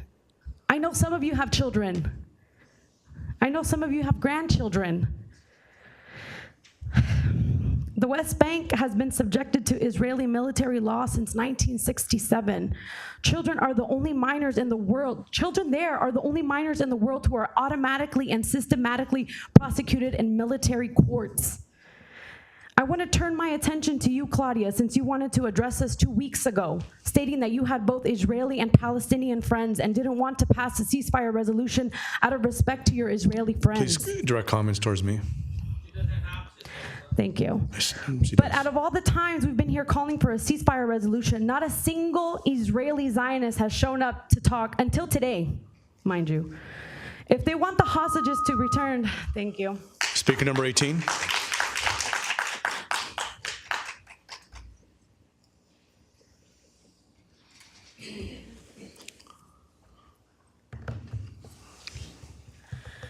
I am Janelle, here again asking for a ceasefire and divestment. I ask you how you can honor God by supporting killing his creations by the masses. It's the birthplace of Jesus, and Christians were not allowed to celebrate this past Christmas or Easter. Is that really what you think God would want? Were the chosen ones chosen to suppress Christianity in the Holy Land? Perhaps they are not really the chosen. 2 million civilians starving and displaced is not self-defense. According to the UN, you can't defend yourself against the people that you're literally occupying. Israel negotiated a deal in 2018 to help Qataris drive into Gaza and provide billions to Hamas every year, as reported by the New York Times. So no, Israel again is the issue, not Hamas. Hamas only exists because of Israel's occupation. All humans deserve human rights despite their ethnicity, nationality, or religion. I would like to reiterate that a ceasefire benefits both sides. In Hebrew, when greeting someone, you say shalom, which translates to peace. So why is it anything other than peace a goal of Israel? Exodus 23:7 says, have nothing to do with a false charge and do not put an innocent or honest person to death, for I will not acquit the guilty. The deadliest act against Jews was actually not, after the Holocaust, was actually in Argentina. Before October 7th, Israel had killed over 200 Palestinians in 2023, and they have had thousands of Palestinians held with no charges, which are hostages too. So gladly return the Israeli hostages to their settlements, but return the Palestinian hostages as well. Today, again, we woke up to more horrific images. Here's a video of Israeli soldiers releasing a dog attacking an older woman in Jabalia refugee camp. مخيم جباليا قبل أسابيع لنشاهد.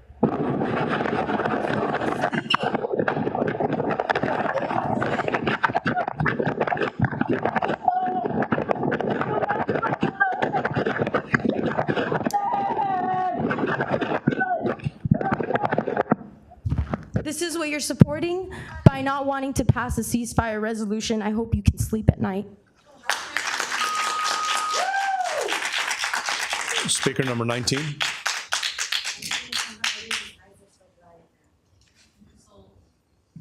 Speaker number 19. Speaker number 20.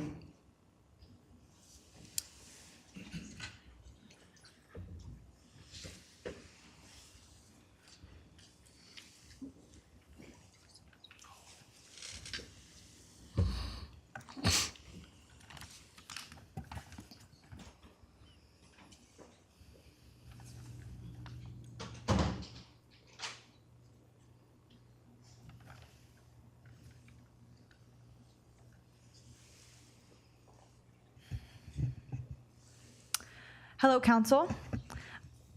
I believe that I'm a product of my education. I went through the Downey school systems and I've always been fed the belief that I should serve my community, and I have.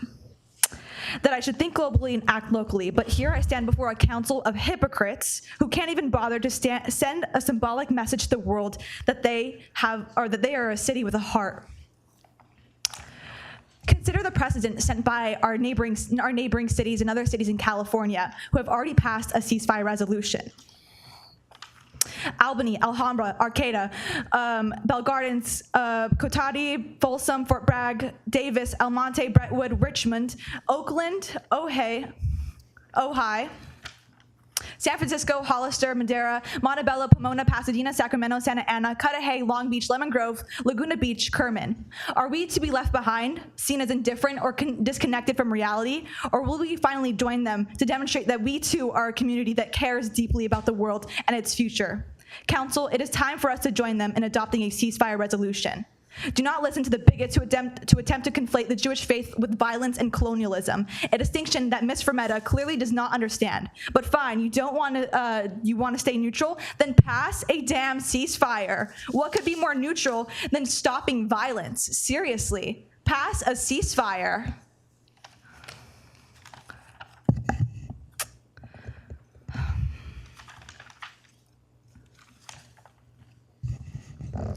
I don't understand how the world has deluded itself into thinking that an opposition to a ceasefire is the tolerant position. It is only beneficial to the colonial project of Zionism and not the Jewish faith. A distinction, again, that you do not understand, Ms. Fermetta. How can you consider yourself moral and compassionate beings? How can you see videos and remain indifferent to children dying with our money?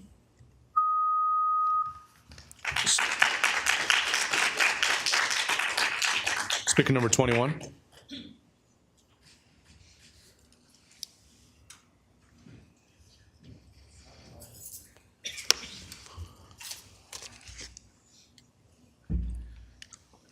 Hello again. As you guys know, a couple weeks ago or so, the city had the Greek festival, or the Greek community had their Greek festival. When I drove by, I didn't notice any Greek flags, yet they did have them a couple years ago, and you may recall the city quickly told them to take them down. But yet now I hear the city is thinking of allowing a week's worth of pride flags to be flown downtown. Doesn't that seem a little hypocritical? And it also seems like you're going around the newly passed neutral flag policy, which of course you know I support. So why are we doing this? Why are we making this carve out around the neutral flag policy? I think you need to reconsider that.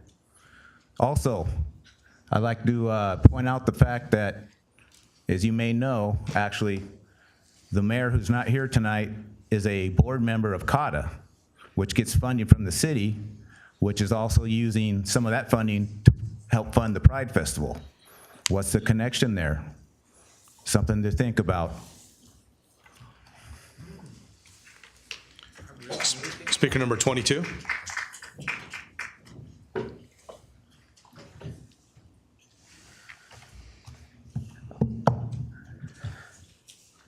Is the time correct before I start? Reset the time, please. Once you start speaking, sir. Okay, first off, I want to talk about the violation that I wrote Mr. Funk up for, which is he's giving warnings to the public. I cited a few court cases that have already established that he has no authority to do that. So let me be clear how it works. Only the mayor or the assigned elected official who's running the meeting has the right to assign warnings. So that's either Trujillo or you. So how does that work? Because I also tagged the police chief, and I want the cops to hear this. If he gives a warning and then you guys are told to remove someone, then you will not be protected by qualified immunity, and we will go after you and we will write you up for that violation. So let's be clear. You guys need to be aware that we are not playing games. He did the same thing today. Moving on. Mr. Horacio Ortiz, you told me you didn't know anything about Please Gaza. direct comments towards me. Shut up. You told me you Sir, didn't. please direct comment towards me. Shut up. Horacio, you told me that you did not know anything about Gaza.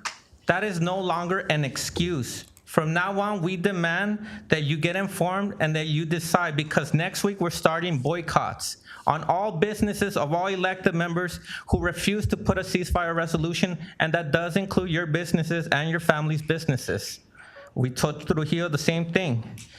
We're also gonna begin a campaign of First Amendment protected activity assemblies with picketing, and we are gonna follow all the city guidelines. So I guarantee you, all the restrictions that you try to place on the First Amendment are not going to work for you, but we will follow through with this under the First Amendment. Finally, the United Nations has collectively voted on a resolution that blacklisted Israel for harming children.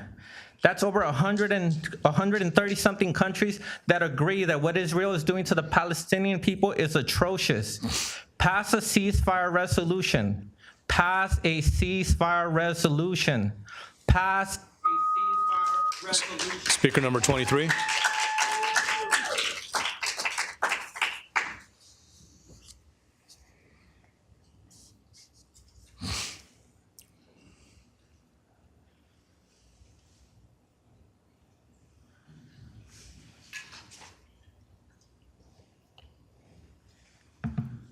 Forgive my nerves.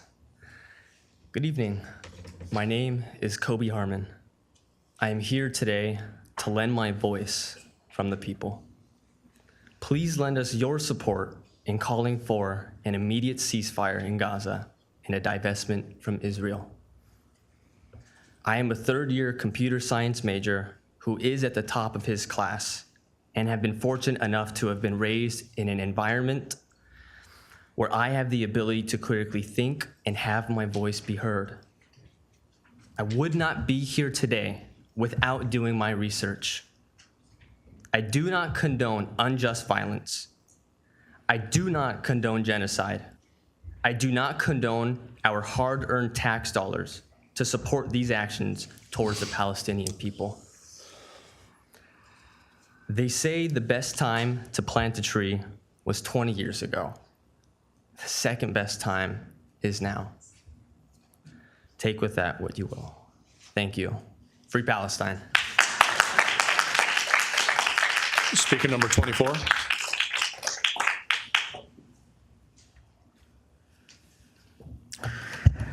So if you're sitting here, it's really impossible to, to not watch as Mr. Ortiz really kind of just melts into his chair.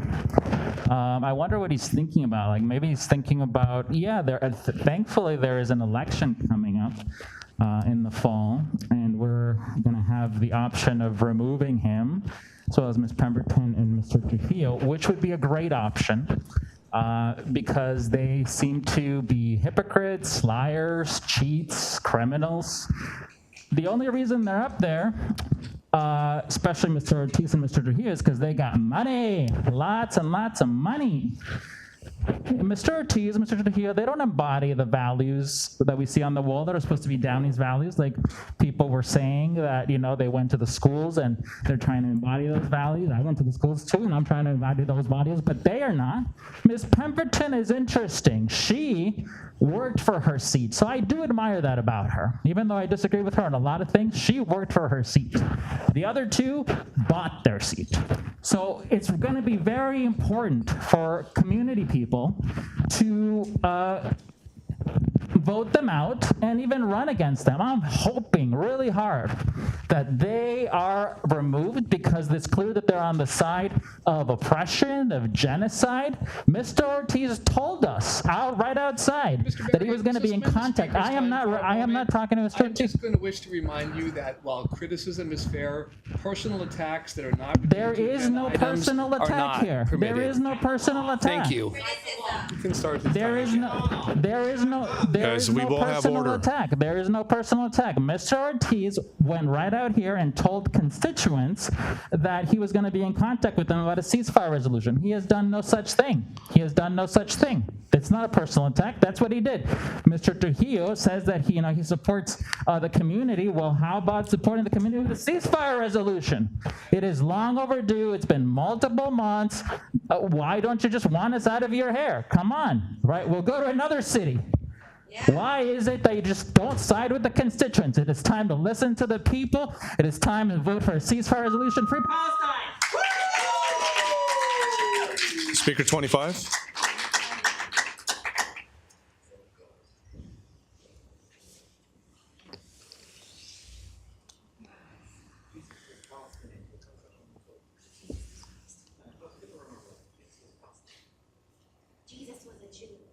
Thank you. Good evening. My name is Marina. Please let her speak. Go ahead.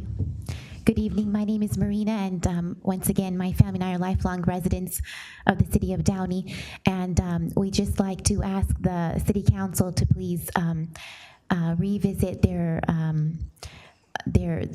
wanting of putting up the Pride flag during the Pride Festival, if the Pride Festival continues in the city of Downey in August or at any time.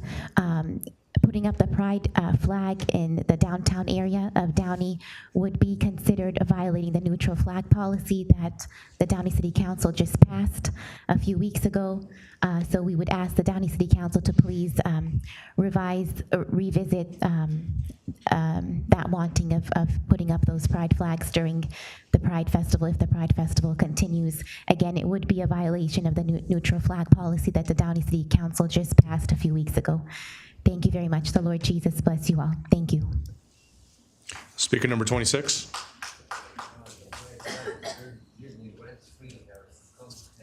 Hi. I'd like to invite you all to a special performance this Saturday, June 29th, called Summer of Song, Liberation and Resistance. A group of activists have come together to form the United Resistance Chorus. We stand in solidarity with all oppressed persons, and especially with the populations experiencing genocide right now. There are multiple. In Palestine, Sudan, the Democratic Republic of Congo, Tigray, and Haiti. Music and art are powerful ways of expressing our support and spreading awareness. I hope to see you this Saturday at 7:30 in El Monte at the Matiliha Lending Library. I'll submit the flyer for this to the record. I and others have been asking Downey for a ceasefire resolution in Gaza for months and have focused on this genocide because it is our US tax dollars directly that funds Israel's military and the killing of Palestinian families.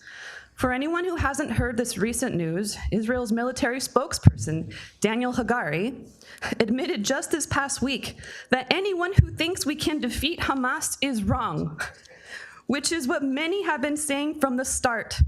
The senseless violence inflicted upon the civilians of Gaza has been for absolutely nothing. No one in the region is safer because of Israel's military actions. No one.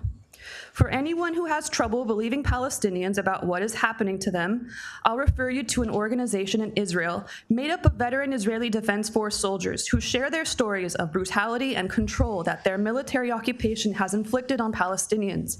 It's called Breaking the Silence, and they have been speaking up for years. There are other groups in Israel too, including former hostages and their families, who are protesting the war/genocide and calling for a ceasefire and hostage exchange deal. Mainstream media refuses to show this. Please speak up and call for a ceasefire. I haven't given up on you yet. But be aware that come election time, we will not forget who didn't do their duty to stand with humanity. Many people are with us even if they are not speaking out loudly. For anyone who would like to sign our petition, I'll submit it to the record. Speaker number 27.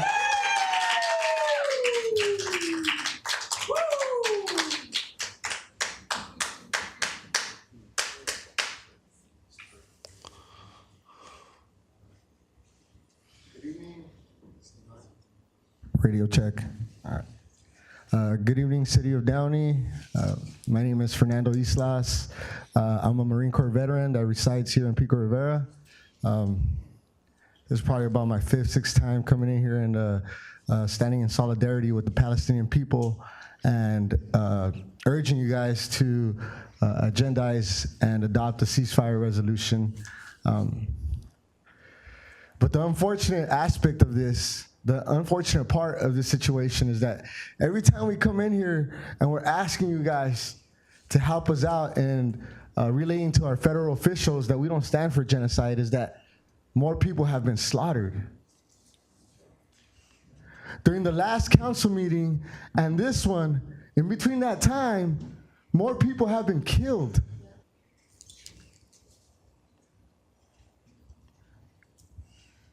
And you guys just sit in your position of privilege and condone the killing of innocent people, of innocent women, of innocent children. Over 40,000 innocent Palestinians have been killed in 8 months. Over 15,000 of them being children. And it isn't just our money. It's our weapons, our munitions. 70% of the munitions that Israel uses come from this country, come from the United States. Our diplomatic backing, shame on this country, shame on the Biden administration. How many times have I seen a video of shrapnel, of pieces of bombs, and it says, it's stamped on there, US property. It's disgusting. Y'all need to get out of your little bubble and call for a ceasefire. Ceasefire now. Speaker number 28.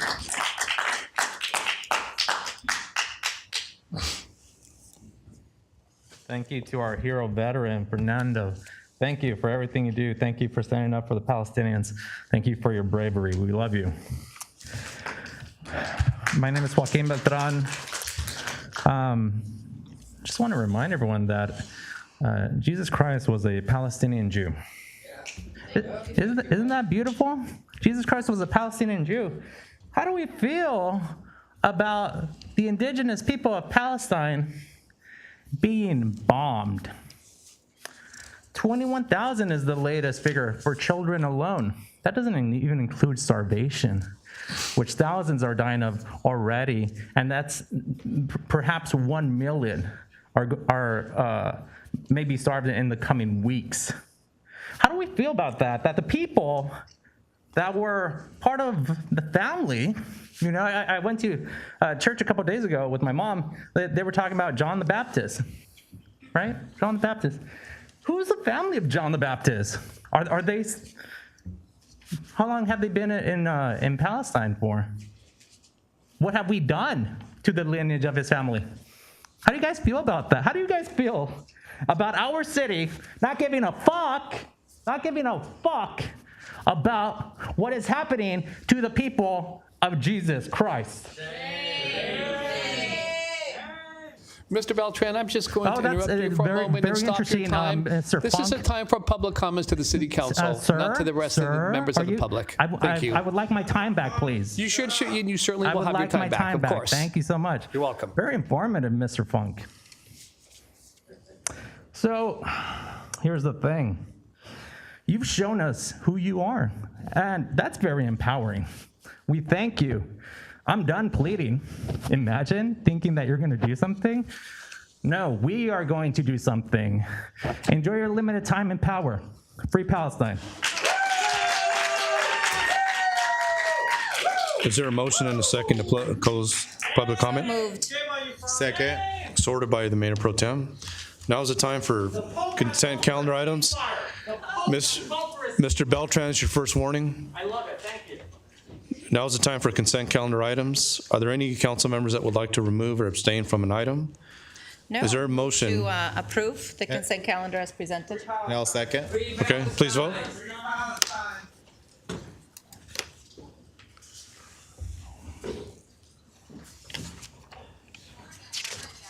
The motion is approved unanimously. Thank you. The next order of business is administrative reports. Items number 22 and 24 will not be considered this evening and will be continued to a future council meeting. Now we move on to administrative report number 20, establishment of charter review ad hoc committee.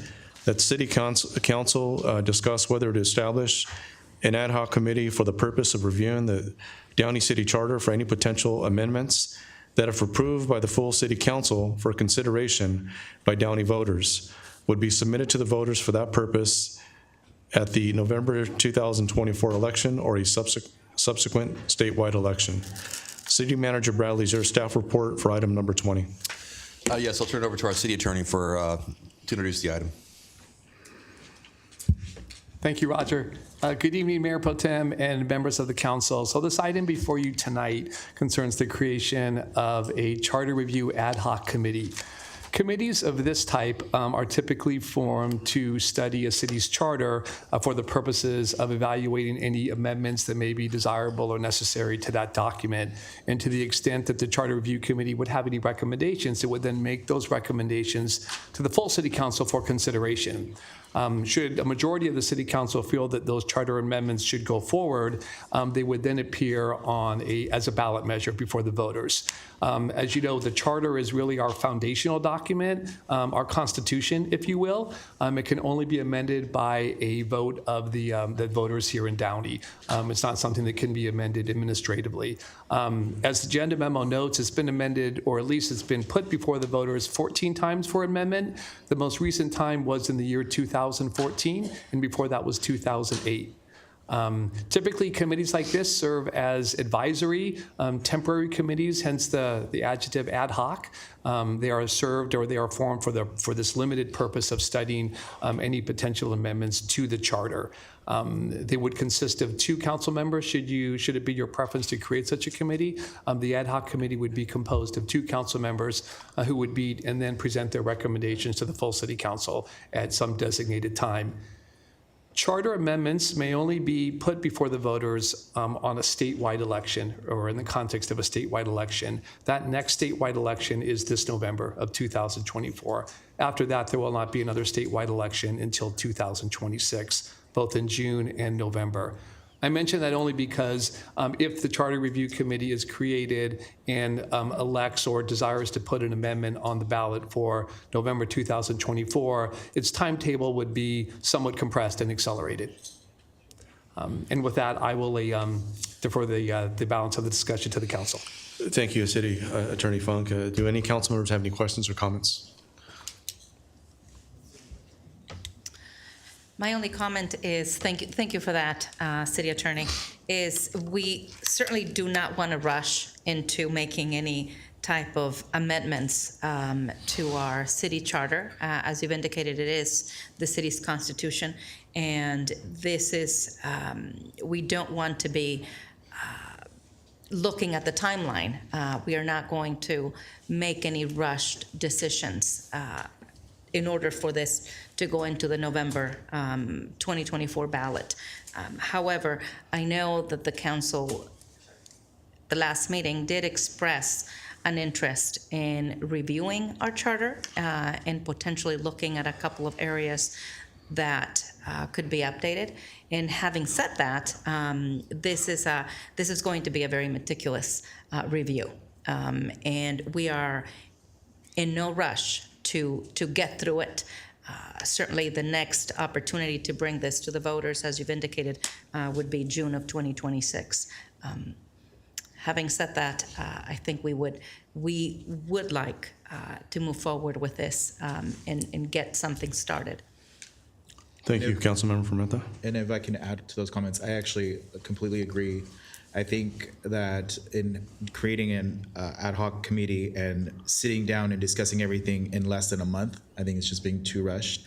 I think especially because this will dramatically change how our city is going to be governed or viewed. So I do agree that there's maybe some things that we can fix. And so if we really take our time to really evaluate things that we need to change, I think I would agree that our next 2026 will be an ideal situation for us. Okay. Thank you, Councilmember Ortiz. So it seems like there's we're in favor of creating this ad hoc committee. I'd like to, just based on her experience, I'd like to nominate Claudia Fermetta, Councilmember Fermetta, to be a part of this ad hoc committee, to lead it. Thank you, Mayor Pro Tem. I would like to nominate you to be part of this ad hoc as well, as we look to review the charter. I accept. So, okay. Is there a motion? A motion to approve this ad hoc with the suggestions. Okay. Is there a second? Okay. Please vote. Why don't we get someone else? Mr. Beltran, this is your second warning. Okay, I'll walk myself out, thank you. The motion is approved unanimously.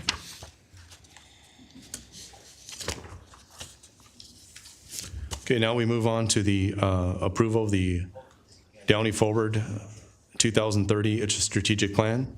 That City Council approved the Downey 2030 strategic plan goals, strategic priorities, and actions. City Manager Bradley, is there a staff report on item number 21? Yes, Mayor Pro Tem, we have Marlon Ramirez, Assistant to the City Manager, who will provide the report.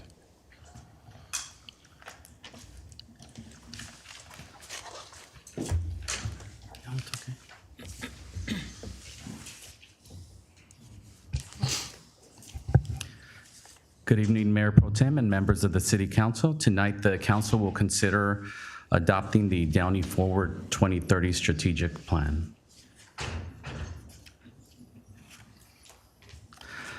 As a way of background, the strategic plan is a roadmap for the next 5 years that reflects the community's vision and values, sets actionable priorities for the city's future development, and guides future budgets in allocating resources for specific actions and projects. The city initiated the strategic planning process in January, and over the last 6 months, the strategic planning team has engaged with the council, department leadership, and the community through workshops, meetings, and through a community questionnaire. The city launched a public outreach campaign, which included social media ads, email blasts, posters, as seen here on this slide. We placed various posters at public facilities, City Hall, the library, Columbia Memorial Space Center, and the Barbara J. Riley Center. Staff made in-person announcements at various public meetings, and our consultant, MIG, had information booths set up at different community events, including the Bunny Patch, the Art Walk, and the Night Market, which had over 620 people provide their feedback. The questionnaire was the primary tool used to gather information. A number of questions were asked that helped inform the strategic plan. In total, 688 community questionnaires were submitted from residents, businesses, and community leaders, and 180 staff questionnaires were submitted.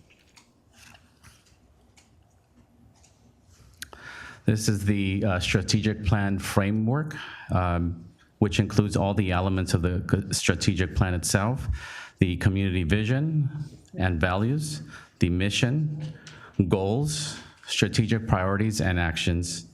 The community vision and values was informed through feedback garnered through the public engagement process. The statement in this slide captures the main features of the 7 vision and value statements, and those could be found in their entirety on page 7 of the strategic plan. Next, I'll point your attention to the 5 goal areas. The strategic plan is organized by the council, the 5 overarching council priorities.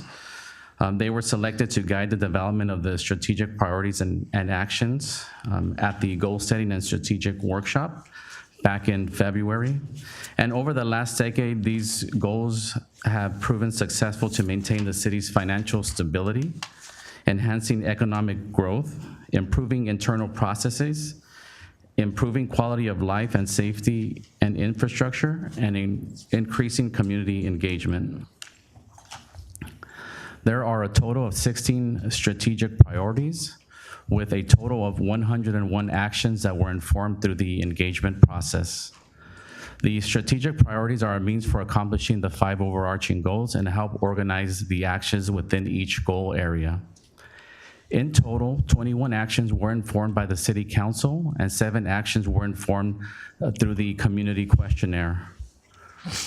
The implementation matrix, as referenced in the appendix, provides the department responsibilities and timelines for the completion of these actions, ranging from short term, which is 1 year, medium term, 2 to 3 years, and long term, which is 3 to 5 years.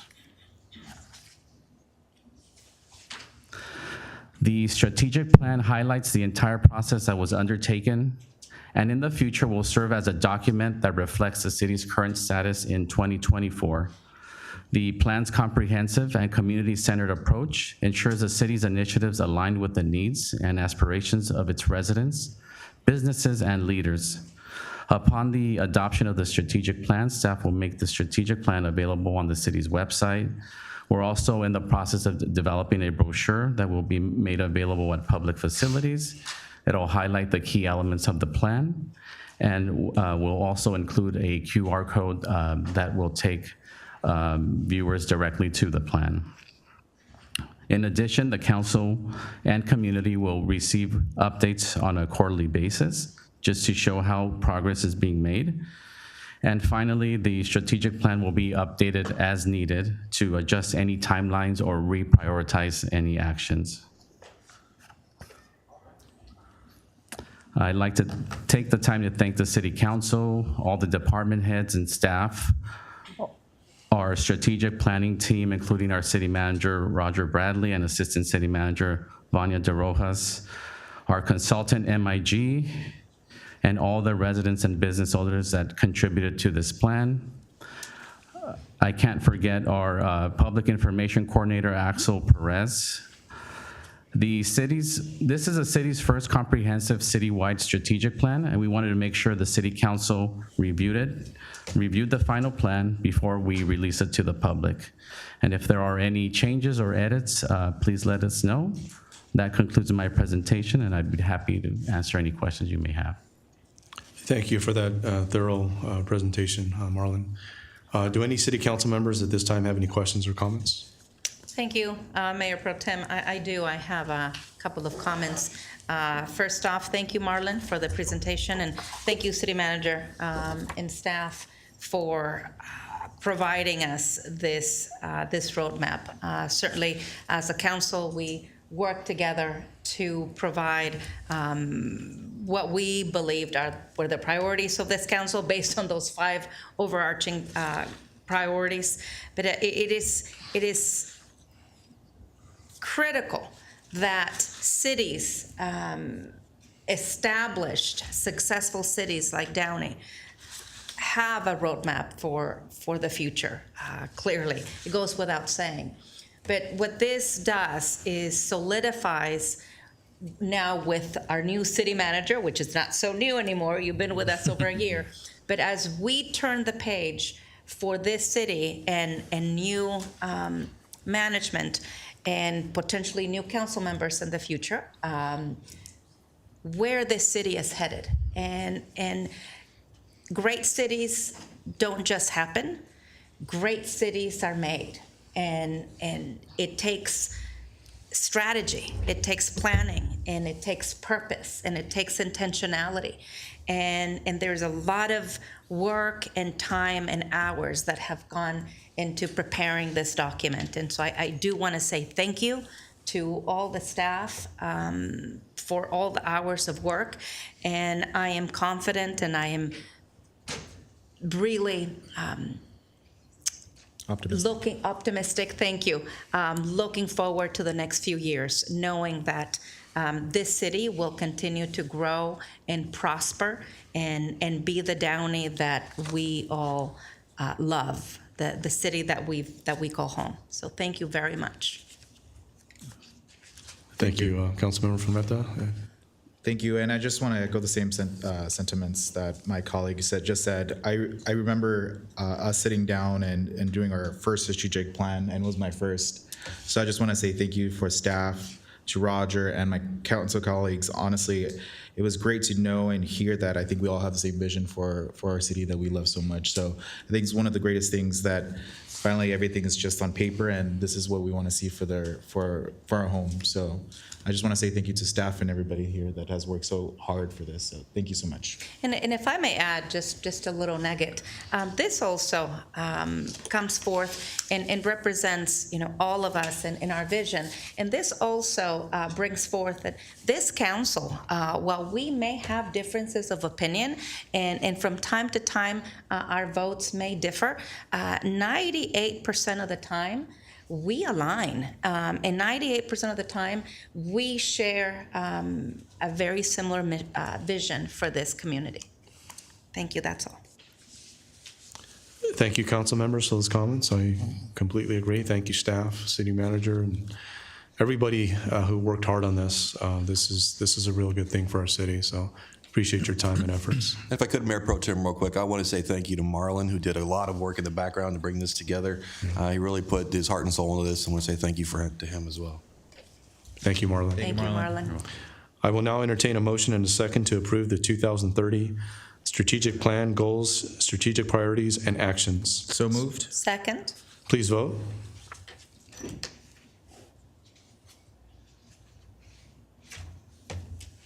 The motion is approved unanimously. Thank you. Now we'll move on to a discussion of the prioritization of arterial road paving, so that the city council discuss and provide direction to staff on the prioritization of arterial road paving. City Manager Bradley, is there a staff report on item number 23? Yes, we have our Public Works Director, Mr. Matt Baumgartner, to provide the report. Thank you, Mayor Pro Tem Sosa and council members. Tonight, council will discuss and provide any direction on the prioritization of arterial road paving in the city. Wanted to start off with a little bit of background on our road network. We have 214 miles that are made up of residential, arterial, and collector streets. And you can see the breakdown there. In addition to those streets, we also have an additional 11 miles of alleys in the city. Funding that's used for paving comes from county measures M&R and Proposition C, as well as state funds, Senate Bill 1. Approximately $13 million are received each year, and these are spread out, and there's competition amongst these funds for paving of our roads, fixing our sidewalks, paving our alleys, and for traffic safety projects like upgrading traffic signals, putting in crosswalks, stop signs, and doing studies. We also have federal and state grants that go towards our arterial paving, usually HSIP grants that are used for putting in raised medians. And we also have the bonds that the city council approved and issued $30.5 million of back in 2021 to help speed the residential paving along. I'm just going to talk a little bit about residential paving efforts, just because they kind of fit into how all the funding is used for paving. In the last 10 years, approximately 2/3 of our roads have been paved, and we have a map over here to kind of show all of that work that was done. All of those areas that are highlighted in green are streets that have been paved in the last 10 years. And in particular, in the last 3 years, 2 to 3 years, a lot of those have been done through the 10-year program, that residential program that council approved back in 2021. This started with a pavement management analysis that was adopted by our council. From that, the 10-year residential program was developed, and it split the city up into 10 geographical areas. The $30.5 million in bonds actually helped us really get onto this very quickly. We had $21 million spent in the last 2 years to do 66 miles of residential streets, and the remaining of that money will be used for the areas 5 and 7 that begin in July. We're also looking to do area 3, and with that, we will complete 3 more of these areas, with area 6 being started out in summer of 2025. And in 2025-26, we hope to begin a annual slurry seal program that will protect the investment that we've put into these residential streets over the last 10 years. Moving forward with our arterial paving efforts, I'm listing the 5 arterial road segments that are in our current capital improvement program, and those are in order currently of the work that's being done. Right now, we have the Woodruff Avenue project, the pavement rehab project, which is 1.7 miles. That's currently out to bid. When we look at these paving these arterial sections, just like with our residential streets, we take a look at the PCI rating. Every 3 years, we do an analysis, and what we're doing is we're taking a look at the general condition of that road, how much it's cracking, the severity of the cracks, are there depressions in the roads that are being developed, and basically how rideable the road is. From all of that information, an index is developed, and in general, if you are dipping below into the 50s, your streets, the streets in that area are falling a little more into the poor condition. Anything 60 and above is considered fair, and this is how we typically go about looking and prioritizing our roads. Can you repeat that statement again? I'm sorry? Can you repeat that one more time? You said that. Yeah, so basically when you start dropping into the low 50s and below that, that's when you start to get into what's considered, below the fair condition. You're more on the poor condition. And so we use these numbers to help us plan out what streets we're going to be doing. There's other things that we consider as well. It's not just the PCI. So I'll give you an example. The Woodruff Avenue project faced significant delays because we also have to go through a lot of permitting with agencies as we do arterial roads. So Woodruff Avenue had both dealing with permitting with the Union Pacific Railroad and even more so with Caltrans. So when we're dealing with these outside jurisdictions, these things can add a lot to the timeline and getting to a project. So we factor these things, the PCI, what agencies we have to deal with in terms of how quickly we can get in there and use the funds and get the work done. And then we also have to look at the utilities that need to be addressed beneath the road before we come and pave. May I ask a question? Sorry. Sure. You said that PCI rating is suggested every how many years? Every 3 years, we do a citywide study of the streets. In fact, we're getting ready to start another one. So we'll be completing that in over a 3-month period and bringing back that to council for adoption. And through your experience, how bad do the PCI ratings drop in those 3 years? So let's just say right now, Downey Avenue is 65. Right. Would it drop 3, 5? It would probably, in a 3-year period, it would probably drop as much as 5 points. It really depends on kind of the type of traffic that's going through there, but it can, over a 3-year period, it could drop an additional 5 points. Depending on the traffic, depending what's there. And exactly. Thank you. No problem. Right now, Woodruff Avenue is out to bid and will be completed in fiscal year 24-25.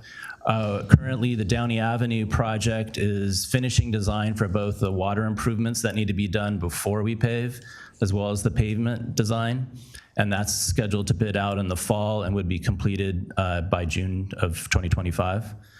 As I was saying before, some of the things we look at when we're comparing the arterial projects is what level of permitting we have to go through. Downey Avenue would not require extensive permitting, in that we would just be dealing with a small section near where Union Pacific, and that should be fairly easy because the road over in that area is actually not too bad.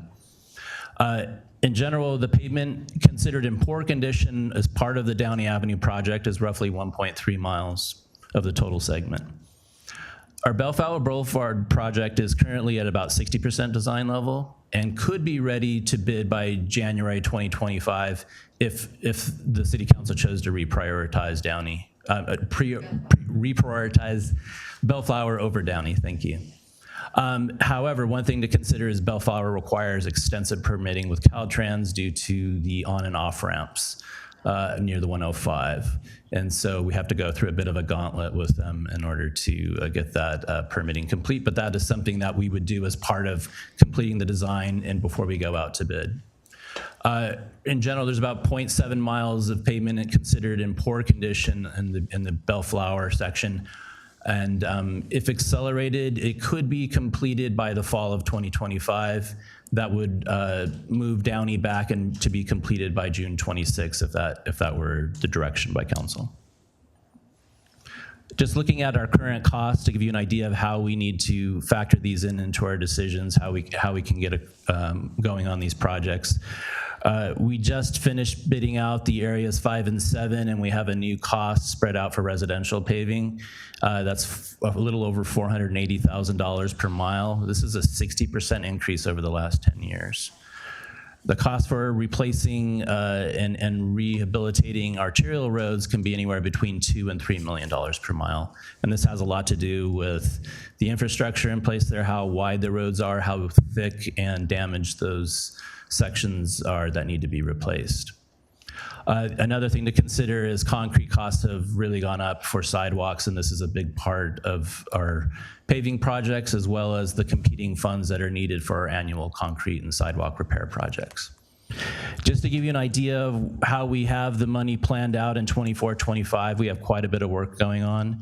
We have $22.6 million with $14 million being carried over from this current year. We have areas 3, 5, and 7 in residential paving that would add up to about 25 miles of paving. Woodruff and Downey Avenue would add an additional 5 miles. So in total, we would be paving about 30 miles of streets in this coming year. And in addition to that, we have our alleys projects, the alleys north of Foster Road that were just completed, and we're just about to go out to design for the alleys through the Clean California grant. So we probably have about 1.5 miles of alleys that will be completed this year, as well as our annual concrete repair projects and our traffic safety projects. In fiscal year 25-26, we have $13 million available, and as I was saying before, every year we have about $13 million available, and it's the competition for that is amongst our alleys, our concrete repairs, our traffic safety projects. We're hoping to start an annual slurry seal program to protect our investment. But what we have programmed for 25-26 currently is the Bellflower Boulevard project, as well as completing the residential zones, Area 6, which would complete all 10 years in less than 5 years. And with that, just a recap of our arterial paving plan. We have the Woodruff Avenue, which we anticipate completing 1.7 miles by the end of the fiscal year 24-25. Downey Avenue is also expected to be completed in this coming year, 3.9 miles. There are not sufficient funds to pave both Downey and Bellflower in this next fiscal year. As I was saying, the $13 million that are used for paving are also used and spread out across all of these other projects, alleys, sidewalk repairs, and traffic safety projects. The Bellflower Boulevard project is 1.6 miles. It's at 60% design for water and paving improvements. It's anticipated to be bid out in July of 2025 and completed by March 2026 under its current plan. If it's accelerated, and this date is incorrect, if it's accelerated, it would be completed by September of 2025, and that would push out Downey to be completed by June of 2026. Overall, moving the projects around would have the two projects about three months, taking about 3 months longer than it currently is planning. We have the other two arterial road segments that are in our CIP, Imperial Highway, roughly 3.4 miles, and Lakewood Boulevard, 4.5 miles. These have extensive water system improvements, so we have to do a bit of saving up of our funds to do that work first. So these are projects that would be coming out a couple of years later, in fiscal years 26-27 and fiscal years 27-28. And with that, I'm happy to answer any questions you might have. Thank you, Matt. Appreciate that. Do any council members have any questions or comments at this time? I do. Thank you, Matt, first for this report. The Downey Avenue reconstruction project, I see in the report, we did as a council prioritize this back in 2023. Remind me again, I may have missed it in the report, but the Downey Avenue project, where does it extend from where to where? Yeah, it starts at the southern limit at Gardendale and goes all the way up to Gallatin. So it's the full. It's the full 3.9 miles. Yes. Got it. And with Bellflower is 1.6 miles. Yes. Oh yeah, I'm sorry.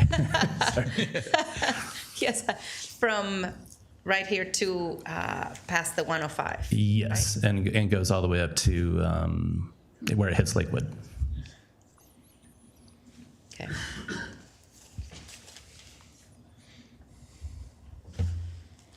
Because as we looked at, pardon my pause, as we looked at the CPI rating for both Downey Avenue and Bellflower, we certainly see Bellflower a much lower PCI, but then we also look at the length of road. And going back to what we had discussed as a council is there is a significant area of Downey Avenue that is in much, more poor condition than Bellflower. Yeah, there's Is that correct? roughly double the length along that segment, so it's up to 1.3 miles compared to the 0.7 miles, and that's kind of mostly as you're kind of coming in and out of the downtown area. Mm-hmm. Yes, and I know that we discussed that in 23, and particularly our downtown as traveled and as trafficked and as overutilized as it is. That was one of our priorities to redo that. Okay, I don't have any additional questions, but thank you. Thank you. So I do have a question. So the PCI rating that you said that was showed, that Yes. one was done 3 years ago. This was done 3 years ago, yeah, so it's probably down, you can take about 5 off of each one of those. 5 of each of one Yeah. of those. So right now you would say Bellflower is at 46, 45? Probably in the mid to high 40s, yeah. Okay. And out of that, you said during your comments that when it's something below, That's when you have to start looking at doing a full reconstruction of the street. So anything that's above 60 is when you do an overlay, when you just kind of take off the upper 2 inches of the road and come back and repave it with a new surface. When you get down into the 50s and below, you're talking about taking out the entire pavement section, and then the soil that's beneath it, you have to, roll that out and make it firm, and then you put a brand new section on top of it. So those projects are quite expensive, but it's when you get to that point. So one of the importance of doing a slurry seal program and getting that going is to prolong the life of the street, so you don't have to do that as often. And ideally, you're doing slurry seal more often to keep the life of that road at least 30 years strong without having to do these reconstructions. You just come along and do overlays every now and then.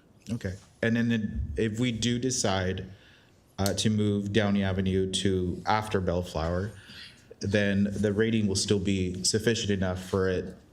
It would, yeah. I would say there's not a lot different between a 45 and a 50. I mean, it's roughly, it just starts to. It's kind of arbitrary at a certain point. It's just it's poor and it needs to come out, but not a huge difference in there. Okay. Thank you so much, Pat, for the information. And I brought this information because I just wanted to get more information about what's our priorities, and I want to see if we can make a motion, maybe after MPT does his comments. But I want to move up Bellflower as number 2 and Downey afterwards, given the information that was given to us that after this test that we're going to do, Bellflower will be at a much more lower rating than Downey Avenue. Well, thank you, council members, for your comments. I just, my take on this thing is just keeping it the same. There is a reason why Downey is ahead of Bellflower right now. We're talking about less of a permitting process, as Bellflower would require more of an extensive process. And correct me if I'm wrong, at the PCI rating, Bellflower, I think you said it's not going to make much of a difference at 51 or 45. With Downey Avenue at 65, and it starts creeping into the 50s, then we're looking at more damage and more repair, correct? Yeah, Downey Avenue has a mixture of treatments across the entire 3.9 miles. So there could be segments that would actually go from being an overlay and going into more expensive reconstruction. It just depends on kind of what the design shows, but that's a possibility, yes. Okay. Well, because of that and the permitting process, I'd be in favor of keeping it the same with Downey above Bellflower. Any other comments, council members?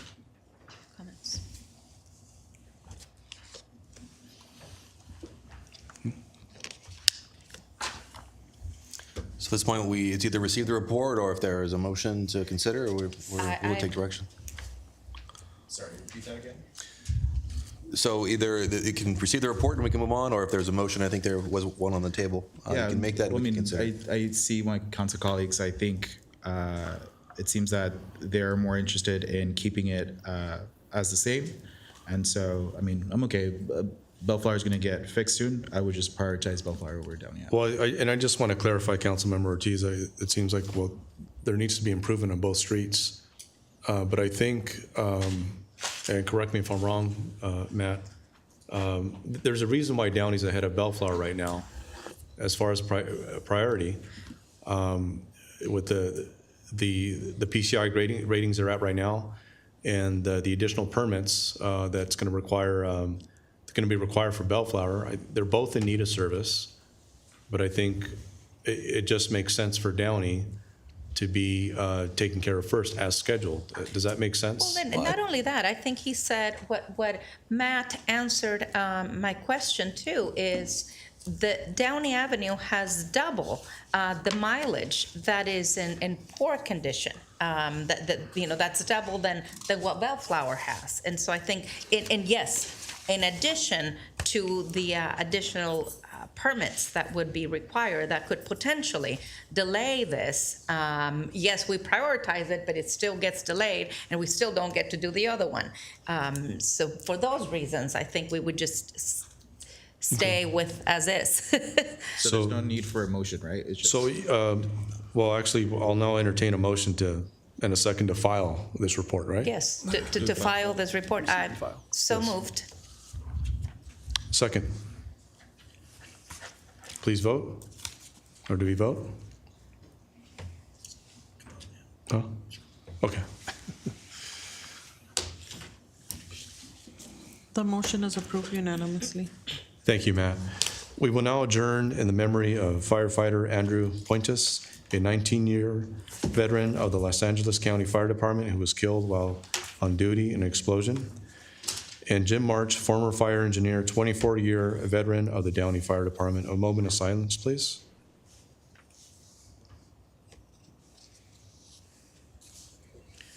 The time right now is 9:33. This meeting is now adjourned.